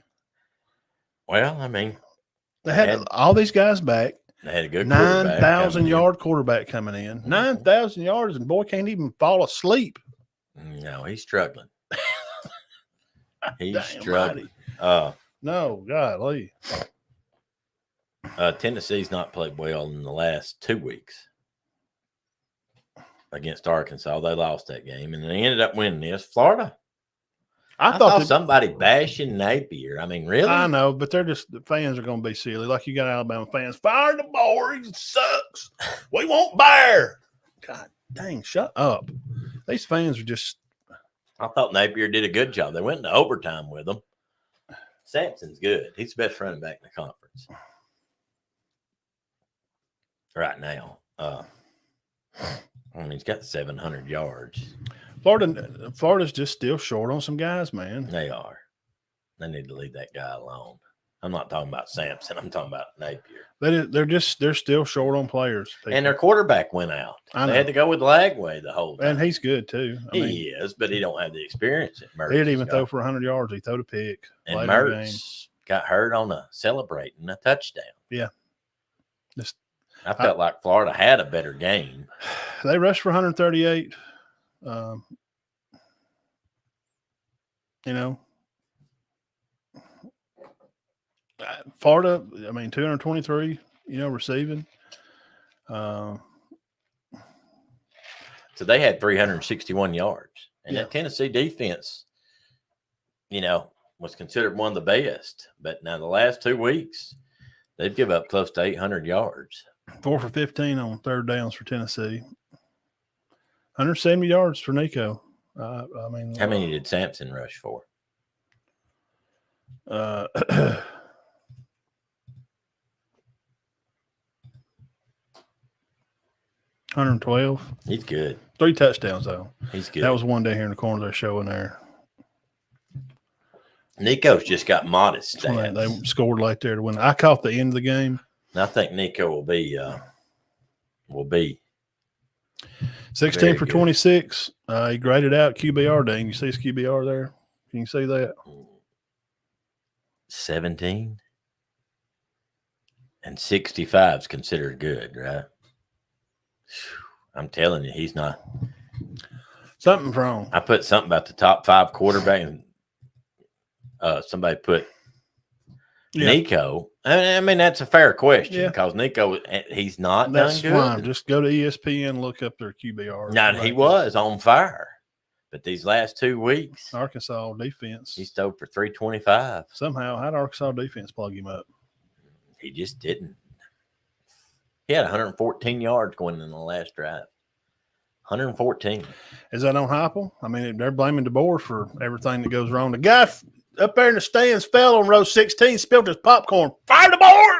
DeBoer, I know I put something on Facebook the other day that DeBoer takes credit for Tennessee and California losses. Yep. Just blame it on him. It's his fault. You got a bunch of insane Alabama fans. No, I think his receivers. He's got Squirrel White, but Brew McCoy's out. I think that's hurt him. McCoy's good. And he's hurt. Yes. So I think that hurts Tennessee. I mean, they ain't found another find guy. out next week. I got Bama coming to town. Yeah, and neither one of them's playing out of their mind right now. It's going to be the battle of the bads. But Arizona, Dean, and we'll go back to this. And I'm not missing the Bama game yet. I'm just going to mention these others. Boise State did take care of Hawaii. Your boy rushed for over 200. 200 again. And Missouri did beat UMass. Cal. Nearly won again. I know, but Pitt stays undefeated. They find a way to win. What a game it was. California's lost 3 games by a total of 8 points. And Illinois beats Purdue 50-49 in OT. Wow. A lot of people were like, how you give up that lead? They had like a 23-point lead. We've seen that a few times this year already. And then they won anyway. The game I was really fired up about was Old Dominion at Georgia State. I'm just kidding. Who won that? Old Dominion beat Georgia State 21-14. What about that LSU game? Overtime, 29-26. Yes. Yeah, break that down. Tell us about it. Well, Nussmeier, those receivers, LSU didn't rush but for 84 yards. Yeah. And Ole Miss had a guy go over 100. Bentley went over 100. Dart threw for 285. Trey Smith had 100. And they lose. 29-26. They lose the game. LSU wins. That game there kept me 100% on my 5 picks yesterday. I was shocked. I'm talking about not that they won, seeing the numbers. But it's that Kyron Lacey and Adam Anderson, who used to play for Alabama. He never did play there. He went there and then transferred. He got hurt. Oh, Nuss. 337. I guess that's enough. I liked how. See, he threw 2 picks. Yeah. But so, of course, Dart threw 1 too. I just thought Ole Miss had it. Lane did what he just seems to be doing. You don't have to go line. He tried to stuff it in. They stuffed him on 4th down. Well, that was the difference in the game. I did not see that play. And he missed a field goal. And Trey Harris dropped a wide open deep bomb. The leading receiver in the nation. Right over the handle, right in his hands. Caught it, pulled it to his hip, put it on the ground. So they've lost 2 in a row. that 17 points from just bad coaching decisions to drop balls to I just didn't like. I don't like how he coaches some of these plays. Mm-hmm. And who am I to question? Lane Kiffin's a great play caller, but being the head guy, I think, is getting in the way. Mm-hmm. I think he was better as an OC. Yeah. Where he don't have to manage so much. Mm-hmm. He can just call plays and have fun. Yeah. Because I think that's what he really loves to do, just call plays and have fun. And he's not going to hire an OC. No, I wouldn't either if I'm Lane Kiffin. He's good, man. He is. But I mean, how many yards did they have yesterday? Well over 400, wasn't they it? threw for 284 and rushed for 181. They had 465 yards. That's great. But that's absolutely fantastic. And we're talking about, I think it's about 9 minutes left in the first quarter on the goal line, 4th and goal. No, I didn't. I missed that. LSU stuffs them. No points. LSU gets the ball back and goes down the field, and they may have punted later. So you're saying he should have just kicked the field goal? Yes. What are you doing? I just felt like they were in control the whole game, and then they lost. And it's 2 weeks in a row, Kentucky and LSU. See, I did 2 games in a row. I feel like I watched most of that one. And they hammered South Carolina. They were just. It felt like Ole Miss LSU game to me. It felt like Ole Miss had the faster car, and they were holding it down wide open, and they're just kind of bumping the guardrail. Like they got it, but they don't. They're just. It's a little wild, and LSU they didn't have the fastest car, but they kept it out of the ditch. Mm-hmm. I think they fell apart later. The ball didn't bounce their way some, and dude, there was one pass across the middle to Lacey at Nussmeier nobody. It was Aaron Rodgers type throw. Right. He hit him running in stride over a defender. It like grazed the glove of the defender when he put his hand. It was just a great pass, but like 2 or 3 plays before that, he overthrows the guy in the corner. Mm-hmm. And it was a good pass. He missed a guy could have scored on a series or 2 before that. He missed. Is LSU overachieving right now? No. You think this is how they were supposed to be? I think they're 2-0 conference, 5-1. You think they're getting this playoff? We kind of figured that this game, I remember this summer, I was talking about this game, saying huge game. This would show who's going to make a playoff run. I think by this time, because we kind of felt like Ole Miss would probably be undefeated, and LSU probably could be, but they lost the USC Open. Yes. Which is what they do. Which was close. They lose opening games, and they go on and win the rest of them. Yeah. Which is fine. Some teams just do that. They need a good slap right off the start of the year. I think, again, we say this a lot, and most people don't like it. Coach Kelly's a good coach. He's 25-8 at LSU. He's a very good coach. He's a good coach. 25-8, which means he's won, 60, 70, 76% of his games.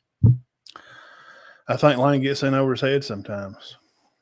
I think he makes bad decisions. And the 4th downs, he was 2 for 3. But the one that he didn't get was costly. Yeah. See what I'm saying? You can look at that and go, well, it's 2 for 3, Matt. But the one he didn't get. So was LSU. They were 2 for 3.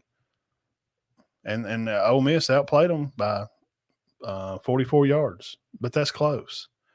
But all it was, LSU outpassed them, Dean. 337. Yeah, 337 to 284. Well, that's just a lot of yards to be given up. And guess who Ole Miss best DB is? Trey Amos. Which, they wasn't on him. They went away from him on that last play. On purpose. That's what whoever was commentating the game said. He had Trey Amos, which we liked him when he was at Alabama. I did. For sure. Well, Let's go find him on here. I don't see him. Defense, LSU. Weeks, Penn, Swinson, Burns, Alexander, Ryan. Oh, Gore, he's on Woodlawn. Ole Miss defense. Ole Miss defense. Oh, yeah. I didn't know where he was. Honestly, I didn't. No, they transferred. When you leave the Tide, I ain't got no use for you. I mean, it's just kind of silly. I don't even. Oh, there he is. He had one tackle. One. They say he's their best corner. He had one tackle. Best cover corner. He may be able to lock some people up, but they don't show him for having no breakups or pass deflections. Yeah. Well, they say they don't even throw at him. Well, he did. Wait a minute. He had three pass deflections. He was the best on the day. Well, Jaden Kanata had 4, and he had 3. So they're the 2 lockdown guys up there. Well, their defense was ranked high. I mean, I just looked at it last week. Yeah. Well, they started out with a pretty easy schedule. Ole Miss did. Well, very. Well, do you want to be healthy, or or do you want to play like you go play Pierce County? You want to do that and just go through torture and hell, or do you want to play Piggly Wiggly Junior College? Well, who's played a tougher schedule out of them two? LSU. Oh yeah. You opened with USC, which I know now it don't look too great. No, and USC has played a tough schedule. I mean, they played LSU, Minnesota, who's very good this year. Now they've played Penn State and Michigan. Number 3, number 13, number 24. Yeah. Which other ones do we like? That was pretty much it. Vandy beat Kentucky. Yeah, let's see that. So they kept rolling. We'll do Bama and we'll get off here. Yeah, that was pretty much the last one. I did watch fourth quarter, last 10 minutes closely. I watched this game. Vandy didn't have 300 yards, but they won the game. Kentucky's defense is for real good. Well, you see how long Vandy had the ball again? 34 minutes. Oh, my gosh. They only had 5 penalties. Kentucky had 12. Difference in the game, right? Vandy rushed for 147. They threw for 143. Great balance. 15 for 18. Pie-bye. Don't throw it a lot, but when you do, it counts. Run the ball. Keep the ball. Don't snap it till late. If they don't have the ball, they can't score. How many times has anybody ever heard of a team called Fife? About Coach Paul Benefield? Only the winningest coach in the state. Never heard of it. Winningest coach. Him, Horn, and Wright. Yeah, Horn. Those are you guys. Who? That got UMS right. Oh, yeah. Yes. Tim. Yeah. Curtis. Yes. But Terry Curtis, ain't it? Terry. Yes. Go look at all 3 of those guys. Go back and watch some old YouTube games. They keep the ball. Mm-hmm. It's not a secret. Steve Smith is right there. He's fixing to win his probably 300. He's fixing to hit 300. He's like at 295 right now. Is it that many? I think so. Oh my gosh, I didn't know that. Or was it 195? No, he's past 200. I know that. It was. When I seen it at Cedar Bluff on the TV, I remember saying, "Well, gosh, he only needs 6 games to win 300." Yeah, so he's getting close. You know what he won a few at Piedmont. Yeah, 10 wins. But what I'm saying, Vanderbilt is Coach Lee has took what he's got and he said, "Okay, these old lemons here are pretty good. So you know what you do? Put a little more sugar in the lemonade." Mm-hmm. I don't have Georgia, Alabama, LSU athletes just running around here, but I'm going to add a little sugar to this, and we're going to win some games. It's not complicated. They are 4-2, 2 more, and they're going bowling. Yes. And Kentucky's got a good football team. They're not bad at all. No. And for the rest of the way, who they got? They got Ball State. That's 5 wins. Texas. Probably not a win. At Auburn. Could toss up. South Carolina. Toss up. LSU, Tennessee. Ooh, Lord. They could win either. You keep the ball away from right now. The higher offense has been Tennessee. Or if he ain't got the ball, if you got the ball 36 minutes and he's got it 15, that's what happened to Alabama. Yeah. Well, Well, they've already up. Jalen scored every time they had the ball nearly. Yeah, but it shouldn't happen. They run 45 plays. High school teams run more than 40. Hoax Bluff ran 55 plays the other night. Yeah. Against Center. A small 4A school here in Northeast Alabama. Center ran 45. Yes. Alabama ran less than them against. Yeah. You're not going to win a game if you don't have the ball. There's usually 100 plays in a high school game. So Vanderbilt can – they're going to have to get a bowl eligible, they're going to have to beat Texas, Auburn, South Carolina, LSU, or Tennessee. They have to win. And I'm not getting on Auburn, but their best chance to win another game it is at Auburn. Auburn. They're the worst team in the conference. Right? But it's tough to win down there. And Auburn's up. Well, not really. Well, not this year. Yeah. People are having more success at Auburn. Auburn goes to Arkansas, wins. Auburn goes to Cal last year and wins. What they do at home? Wow, you got them at home. That's the toughest place to play. By God, War Eagle, we fly eagle around you're dropping birds all over the field and ain't worth a crap. Mm-hmm. It's so. See, Kentucky. It's just irritating. All three of their losses have been at home. So this home field stuff about to go out the. It's just irritating. I can't figure out how a team can win on the road and then come home and they're not improved. You got the same coach. Mm-hmm. You're supposed to be better. They did nothing during the offseason. Yeah. Yeah. We're getting Cam Cole, and by God, he'll shut it down. I know. Yeah, he's had 80 catches was the best game. Yeah. 80 yards. What's going on? Yeah. Why are they not developing these guys? I don't know what's going on. God dang, man. Y'all got to get a coach down there, or AD, or something's in the water, or they got too many turds floating around down there. Something's wrong. Let's see. And last, the sneaky game. Ugh. God, it's a hard game to watch. Dean's just sitting on the edge of his seat. He's about to throw up. 27-25, Tide get the job done. Was it a great day? Yes, it was, because they won. Yeah. Either you're a fan of the team or you're not. They had to fight for it. You're either glad that Alabama won or you're not. The only thing I didn't like about it, and I think it made a difference in the game, was the 12.2-minute run that South Carolina had.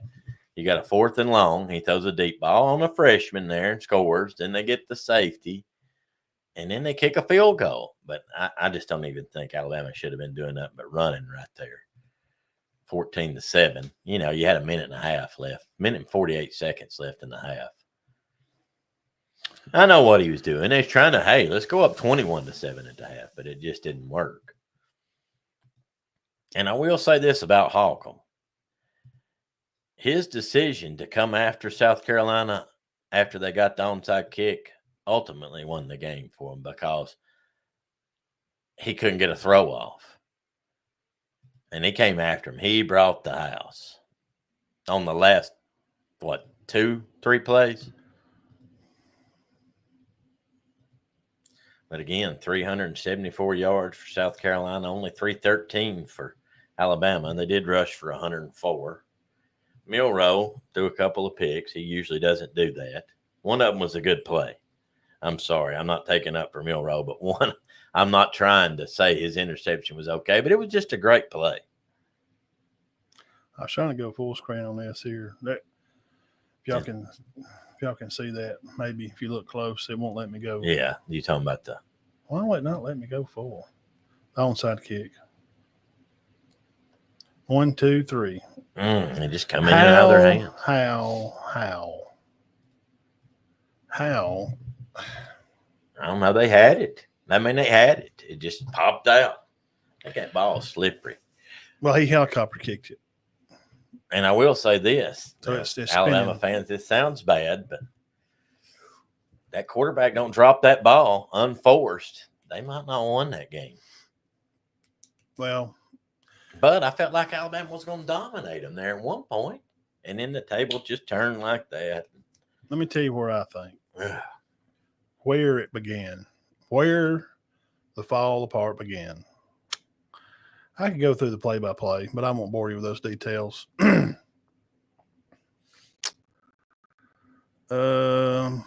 About 3 minutes till halftime. Mm-hmm. They punt, kick it deep, get the ball in 5. And instead of just saying we're close to halftime, we're fixed to be a 2-minute warning pretty soon. Right. We've run the ball pretty good. That first It wasn't bad. into the second quarter, most of that second quarter, run the ball well. Mm-hmm. But I am Nick Sheridan, and I have crap for a brain. It's not, it's not a brain. It's just mushy cat food. Mm-hmm. I think I would like to throw the ball right here. Right. Throws an interception. Well, he threw it away in the end zone. They called him a safety. Oh, yeah. That was when after the. Called him for grounding. Yeah. As soon as he threw it, I looked at you and said, why are they throwing it? Yeah. That's grounding. That just cost us two. They brought the house, and that guy was a menace. That defensive 5. end. Yeah. A menace. Yeah. He's good. He's one of the better players in the conference. So you get 2. You got to kick on the ball. Mm-hmm. Stop them. Get it back. Get the ball back. With less than a minute now. With 1:09 on the clock. Mm-hmm. I'm going to run it once and probably knee it out, and let's just get into it because you just give them 2. Mm-hmm. You did. I mean, you can hand the fourth down play, stuff like that happens. That happens. It's football. People are going to get burnt. And we're throwing the ball. Threw it again. He threw an interception. And then they run it back to the 19-yard line. So they just lined up and kicked the field goal. That's 5 free points. They give them 5. 5. Which. Take 5 away from that. 27-20. Yeah. And one of their touchdowns. I can't even believe they scored that late touchdown. That don't happen much. No. So that's Arbor, though. He's special. We're talking about 28-14. Yeah. Should have been the score. Man, the computer had Bama picked by 21. Yeah, that'd been close. That'd been close. Should have been 28.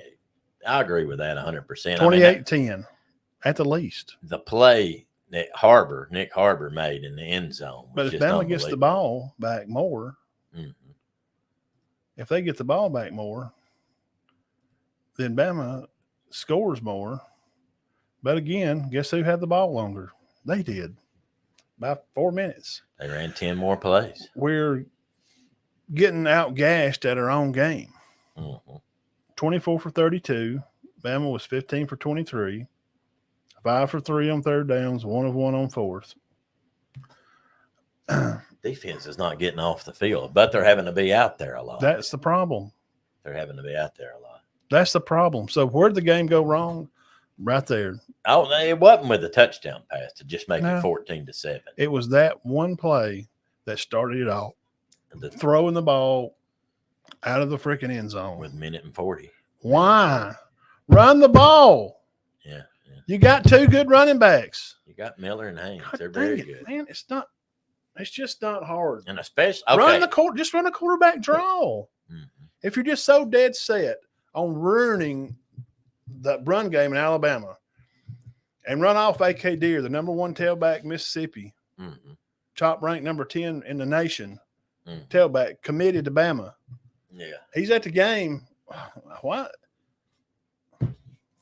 does he want to go to Alabama? They won't run the ball. Right. Run the freaking football. No, they did in the second half, but I think he probably got pulled to the side and said, could have. Hey, we got to run it more, Nick. I mean, I'm just assuming because they did not throw it much in the second half at all. It's the same stuff Georgia does.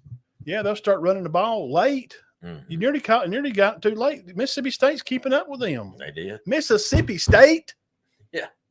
Well, they were killing them. Got back in it. Because they won't run the ball. They ate no clock. They finally did. Bama went over 100 running, and Georgia did too. Mm-hmm. But for this Bama, South Carolina, this talk about first comment I gotta get on is why is DeBoer smiling when they just won a close game? Well, they won. South Carolina beat Kentucky 4 touchdowns. Saban wouldn't do that. What?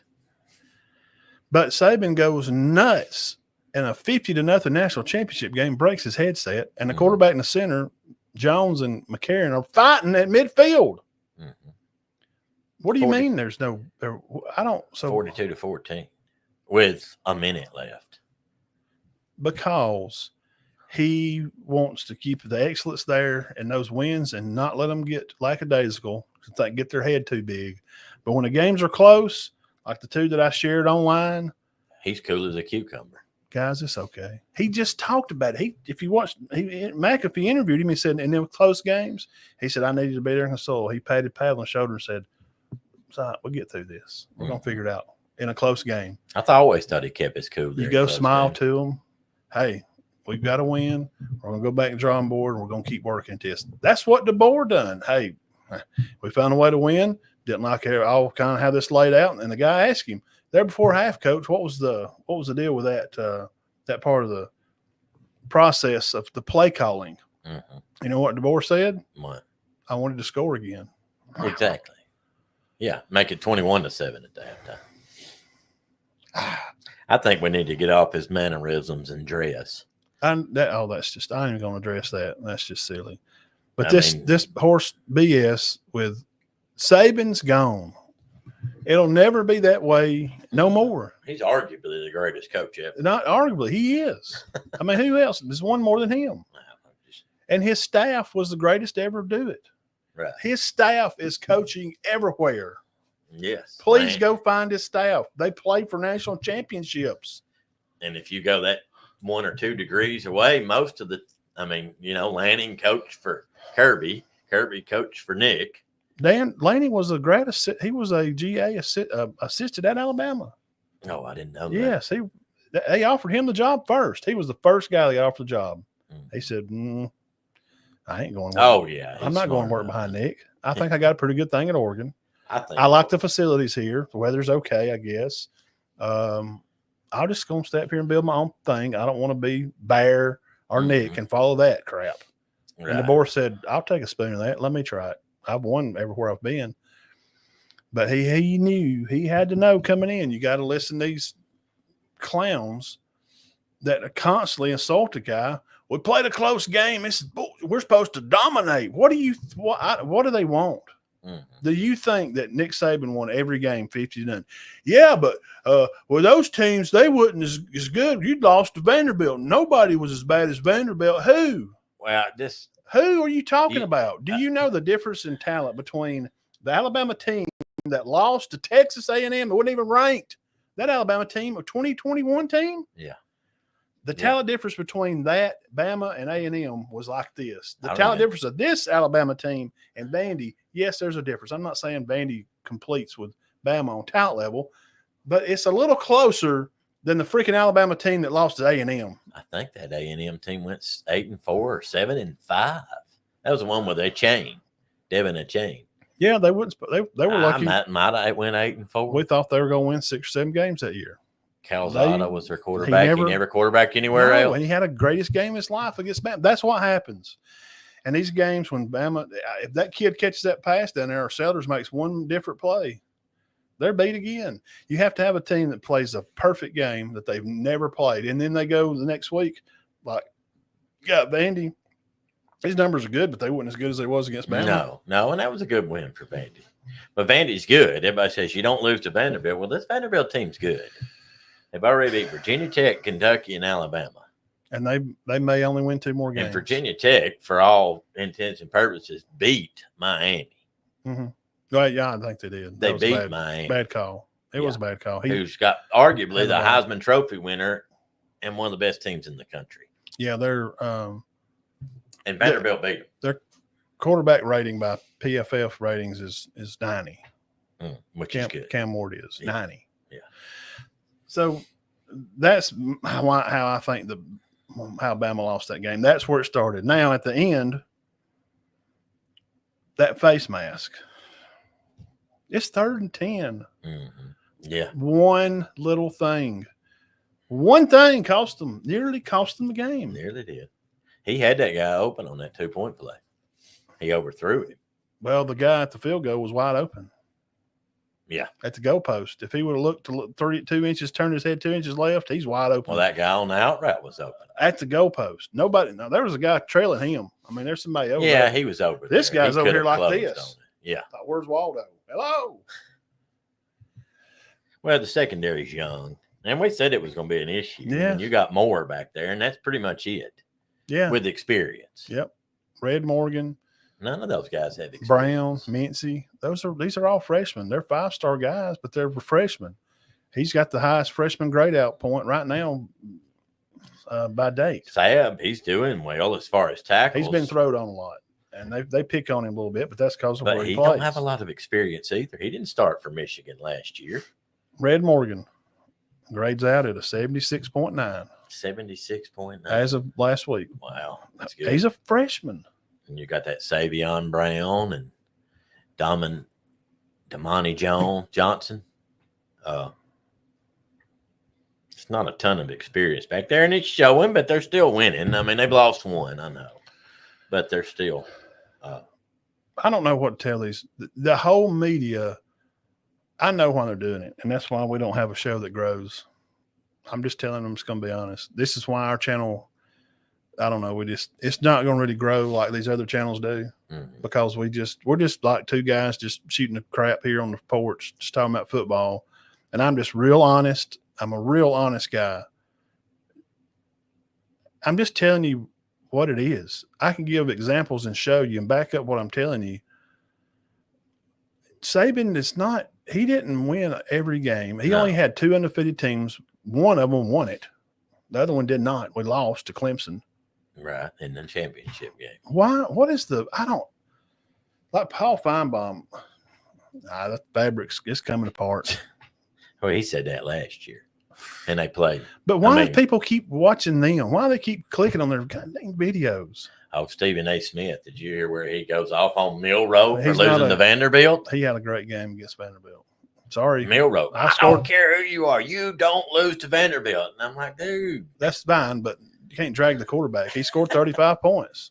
He pretty much said he didn't deserve the Heisman because the team lost to Vandy. He graded what he graded in that game? 76. No, it was good.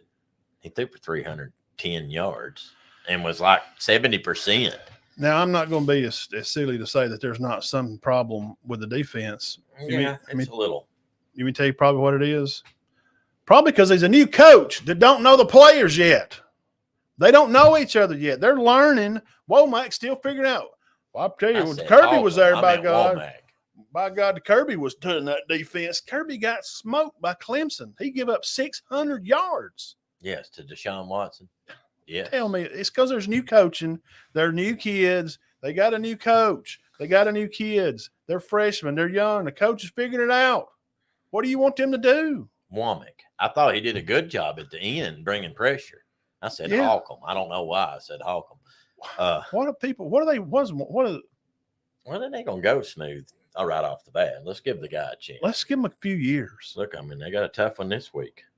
I mean, Tennessee is not playing great right now. If you're a fan, just be a dang fan and stop drowning these coaches. And I mean, Hugh Freeze is worse this year. What have we heard about him? I'm sure they're about a week or two. Of him, ain't they? About a week or two, we hear a little bit of stuff. They're worse. Do you want to drown the board for losing a game? And here's why. And we'll get on from it. Here's why. Because it's Alabama. They're up here. They're expected to be this. And when they don't just walk the clouds with the angels, it's falling apart the seams. I knew this was dynasty's over. That dynasty's been over. In 2020, he won his last one. Yeah. Football's changed. It's won it in 3 years. It's changing. It's not the same. It's not the same anymore. This little Dorothy in Wonderland, Alabama running around in the Emerald Palace, it's done. That's over. It's over. No team is going to make a run and win 5 titles in 10 years. It'll never happen again. I'll bet my life on it. Indiana and Pitt are got better records than the numbers 5 through 10. Yes, they do. Why? Because there's kids.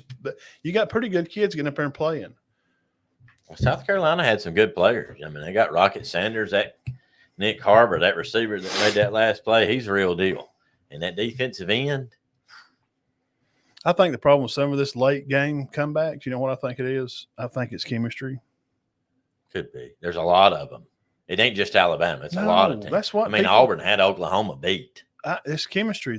They're either new, they're young players, or they just ain't played together. You got these. They're mercenaries. They're hired guns. They're coming in and playing a few games, and then they'll take off on the portal and go somewhere else and get a bag. Hey, this is no lie.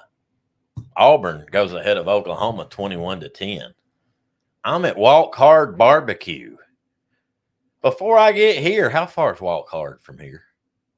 Oh, to here? Yeah. Oh, 8 miles. Yeah. Oklahoma was winning. Yeah, one mistake. In 8 minutes. There's growing pains There's involved teams. in teams. Yes. All Several. around the country. You get these old veteran picks, teams with coaches, the older coaches that's been there a long time, and they got a pretty good little group of starters. Maybe not all of them, but a pretty good week, a pretty good group. Right. There, it's Pitt, Indiana. You got these teams like that, 31-17. By God, Saban didn't get beat like that. He did right there. What rank is Oklahoma, Dean? Can you see it on the screen? 11. They got beat by a non-top 10 team. They beat the smokes out of Bama that night. It was a rough night. They were never ahead. Bama never led this game. This is the night that Derrick Henry had and Henry went off. So did Julio. He had a breakout that night. And they lost. And that was a good defense. Was Julio still there? I may be wrong. No, I think he was done gone. I may be thinking about Cooper. Yeah. No, Julio. Julio was gone. Yeah. He left year before there, 2 years. McCarron was never his quarterback. This was the year that Derrick Henry had a big blowout. Everybody, the nation got to know. Who was the next great? It was Cooper. Derrick Henry got to know. People got to know him this night because he went rushing like for 100 yards on 3 carries. Look at that offensive line getting pushed around. By God, it wouldn't happen for Saban's there. By God, that offensive line was steel curtain. Neither does a quarterback ever get sacked at Alabama. It never happened at Alabama. Nick Saban, it's happening right here. They're having to kick a field goal. They're punting the ball. Yeah. By God, Saban never punted. Tell you what, Roll Tide. What? Shut up, people. Shut up. I can't. This media people and the clouds and hellfires burning in Tuscaloosa, they've lost a game. Nick Saban had go back, please. If you like history, go back and look at Alabama games. Just start from last year. Go to 22. Look at the season. Look at the close games. Go to Google. I did this, and I went to pictures of those games. And then those close games, after the game, Nick's smiling. Well, we figured out a way. I'm proud of the guys for winning. But the 47 to 10 games, well, you ain't worth a crap. Oh, I know. He was notorious for that. He didn't let them let their guard down. And when it's close, you can't be jumping on kids. You're fixing to play a team. When you watch film that they're 20 points better. That's when you got to get on them. Now, is the board guilty of letting them let their guard down more than Saban? Probably. There's not another Saban. Stop, God, people. Nick Saban's gone. He's not coaching football anymore. He said he's enjoying his time and being part of the team. He's not coming back at game day. He seems happy. He said he's making funny commercials. Whoever thought of him as, they make fun of him in the one commercial. They make fun of him, his dryness. No fun. Yeah, okay. No fun. Kids to outside. You got to be in bed. And, they're just miserable the whole time. Matt, we got 9 games to pick here. Right quick, if you want to. Let me see these crappy low ball games. If there's any I'm interested in. BC at Virginia Tech. Not a ton. I don't know. It's a pretty good Saturday. Pretty good lineup. A lot of good early games. Okie State at BYU now. Miami at Louisville Saturday, 11 o'clock. Yeah. Who you taking in there? You know what? I'm going to pick an upset. I'm taking the Louisville Cardinals. No, I like Miami. I think they're clicking along pretty good. Let me put your name right there. What do you think about this Nebraska at Indiana? Is Nebraska going to expose Indiana? What time? 11. No. Dang. Really? You think Indy wins? Man, early at home, you got to take the home team early, wouldn't you? Except Miami, I didn't. All right, that's all right. Miami's good. I think Nebraska is coming around. Is Indiana really going to beat Nebraska? I don't think so. I just don't feel it. I don't. It just seems odd to me. But it's that kind of year. Is Indiana for real? I know this will be. Well, you'll get a good shot at it. I mean, I'm taking the Huskers. Who you want? let me see Who's Indiana beat? Nebraska, UTEP, and Colorado. Lost to Illinois. They won in overtime. They won at Purdue. Beat Rutgers barely. Then they got Ohio State. They're going to be overshadowed. They got Ohio State the next week. So you think Indiana? Yeah. Okay. They're going to be looking too far ahead. All right, I got you. What about Auburn and Mizzou at 11? I think it'll be a good game. They'll probably leave Friday. He don't like that, does he? No, he don't. Jack, are you taking Missouri? Leave the day that morning, 6 o'clock, Jack. Mizzou. Bart once for Auburn, twice for Missouri. He wants them to leave the next morning. Okay, he said they need to leave. Y'all need to leave Saturday about 7 and just show up down there. Get their jet lag. Get beat 48-0. Stretch like Cortland used to do. Just show up in the field. Don't even warm up. Just stretch the guy catching the ball and take it to the house. I don't know why our guys played so bad today. We got here at 9:40. We're rolled in here at 10:25. I think Missouri wins it because they're at home. I don't think Missouri's an excellent team this year, but they're not bad. Auburn had a week off. I think it'll be a good game. I think Auburn comes out and smacks them hard fast, and Missouri stumbles and bumbles around, but the crowd keeps them in it. Okay. All right. So, Michigan, Illinois. At Illinois, 2:30. That could be a good game. They're both ranked. I mean, it could be an enjoyable game. There's no repercussions for a playoff on the line. Well, possibly Illinois, I guess. I think Illinois' time's up. I think Michigan's. I 100% agree. Georgia Tech upset Notre Dame at 2:30. Georgia Tech's been known to upset. No. Okay. They're not ready. I agree with that.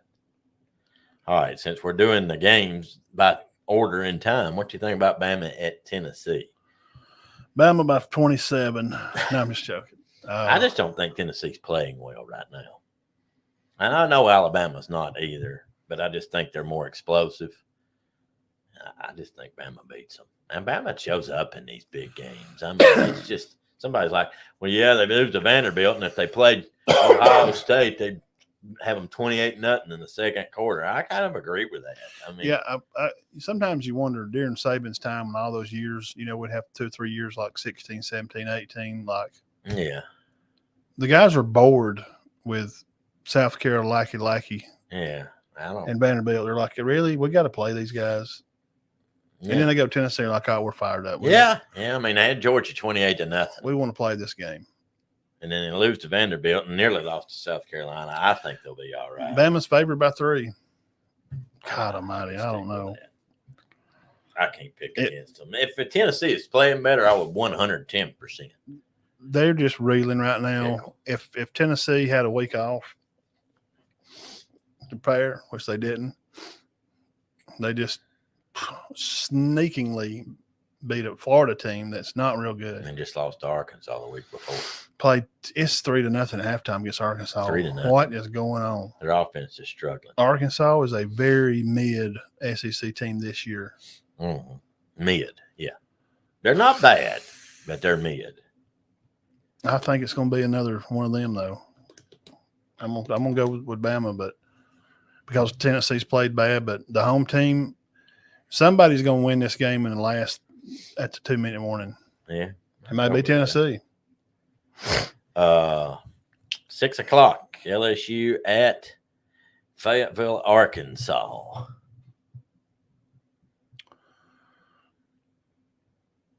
Is there an upset possible? Arkansas's not played bad at all this year. They beat Auburn there. They beat Tennessee. I think LSU's hitting their stride. I think Coach Kelly's got them rocking and rolling. I believe they go to Arkansas and win 6 o'clock ESPN. Now A&M at Mississippi State at 3:15 now is a little better game. It's on SEC Network. A little bit better. Yeah. I think that may be a better game than people think. But you still think A&M will win it, right? Yeah. All right. K-State at Virginia, 6:30. I'm saving the best one for last. K-State at West Virginia, 6:30. Well, I just told you that K-State, found out a way to win against Colorado, but they're traveling to. And West Virginia's pretty good. The Mountaineers is going to be 6:30 Fox game. I just told you West Virginia had the top-ranked offensive line. So can that defensive line of K-State make a difference? Can they get after West Virginia to slow them down? Because West Virginia's not just smoking people, but they did lose yesterday to Iowa State. They're good though. But Kansas State had to fight last night, fighting with Colorado. And them cool black. Did you like that black uniform, that gold mask? That's pretty cool. Yeah, it was pretty good. It does look good. I'm going with K-State, but I agree with you. I could see. I nearly went with West Virginia. The K-State leave their heart on the field. It was at Colorado. Mm-hmm. And then they're going to have to go to West Virginia. I don't know. It's hard to not lean towards West Virginia. Because that's 2 road games in a row, and you just played a stressful game. You're going to go back home, practice all week, and get back on the plane and fly over to West Virginia. I think Kansas State will take care of business. All right, and last but not least, Georgia at Texas. I do not think Georgia is playing great. I think Texas is. Good Lord. I got to go with Texas. 76%. Texas. Yeah. There's that. But now I don't think it'll be a beatdown. I think 31-24. How's that sound? 27-24. Is there any way that Kirby and Bobo Schumann figure out somehow or way they just start slow every week? They're just like they're pushing the car up the road, and then they like, all right. You remember when you push the car and your buddy goes, gets in the car and puts it in gear and pops the clutch, try to start it. Yeah. That's what it feels like with Georgia every week. If that happens this week, they'll get drilled. Or have to fight back. Manning's at 900 yards for the season. Beck's at 1,800. 15 touchdowns, 5 picks for Beck. 9 touchdowns and 2 picks. Yeah, I hadn't. Georgia has not done anything to change my mind to see how slow they come out like mama. Mm-hmm.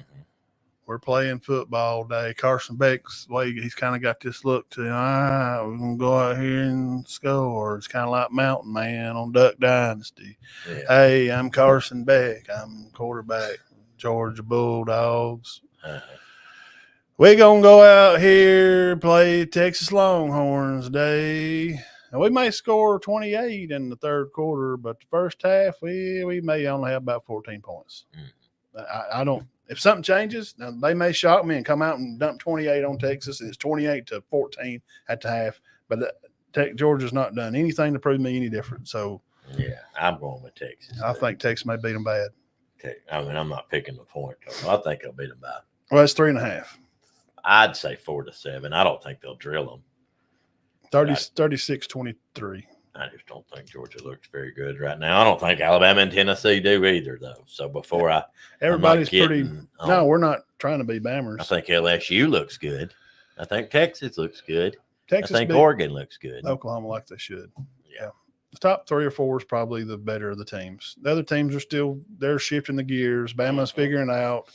They're figuring out what they need to do. I think LSU has went from 2nd to 3rd. They're trying to gain a little speed now. Doing pretty well.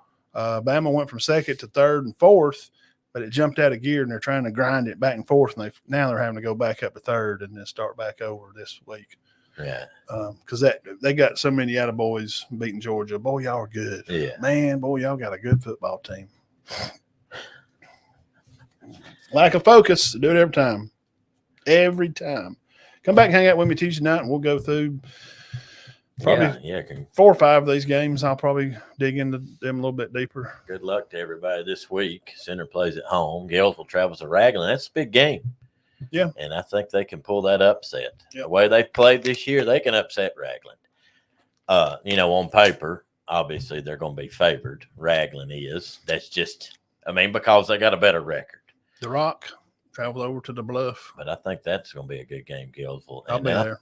Gainesville and Raglan. And yes, Sandrock at Cedar Bluff Friday night. I got to announce that one. Then Spring Garden plays Ider, and then of course Center and Alexandria, another big game. So yeah, don't forget Tider from Tider Insider from the Ider Bum Pickens. Oh yeah, good Go to show. his podcast. He's funny. Yeah, he really is funny.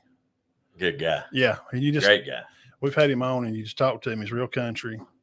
But go listen to his podcast. It's pretty funny. He's got a lot of jokes in there, jokes about some stuff with his wife. Taylor Dalton. There's the Ider Insider. The Ider Insider. All right, we'll see y'all Tuesday night about 5, and Thursday we'll do some high school games for the week. We'll go through some of them, and then Friday we'll be out at the Bluff. Gonna be cool this week. Y'all put on your britches. Grab your jacket in the morning, Saturday night. Yeah, it's gonna be cool, isn't it? Going to the bus stop in the morning. Stand there, wait on the bus. Starting to get dark earlier too. Yeah, I noticed that yesterday. Yeah, All right. I noticed it when I pulled up here. Here we go.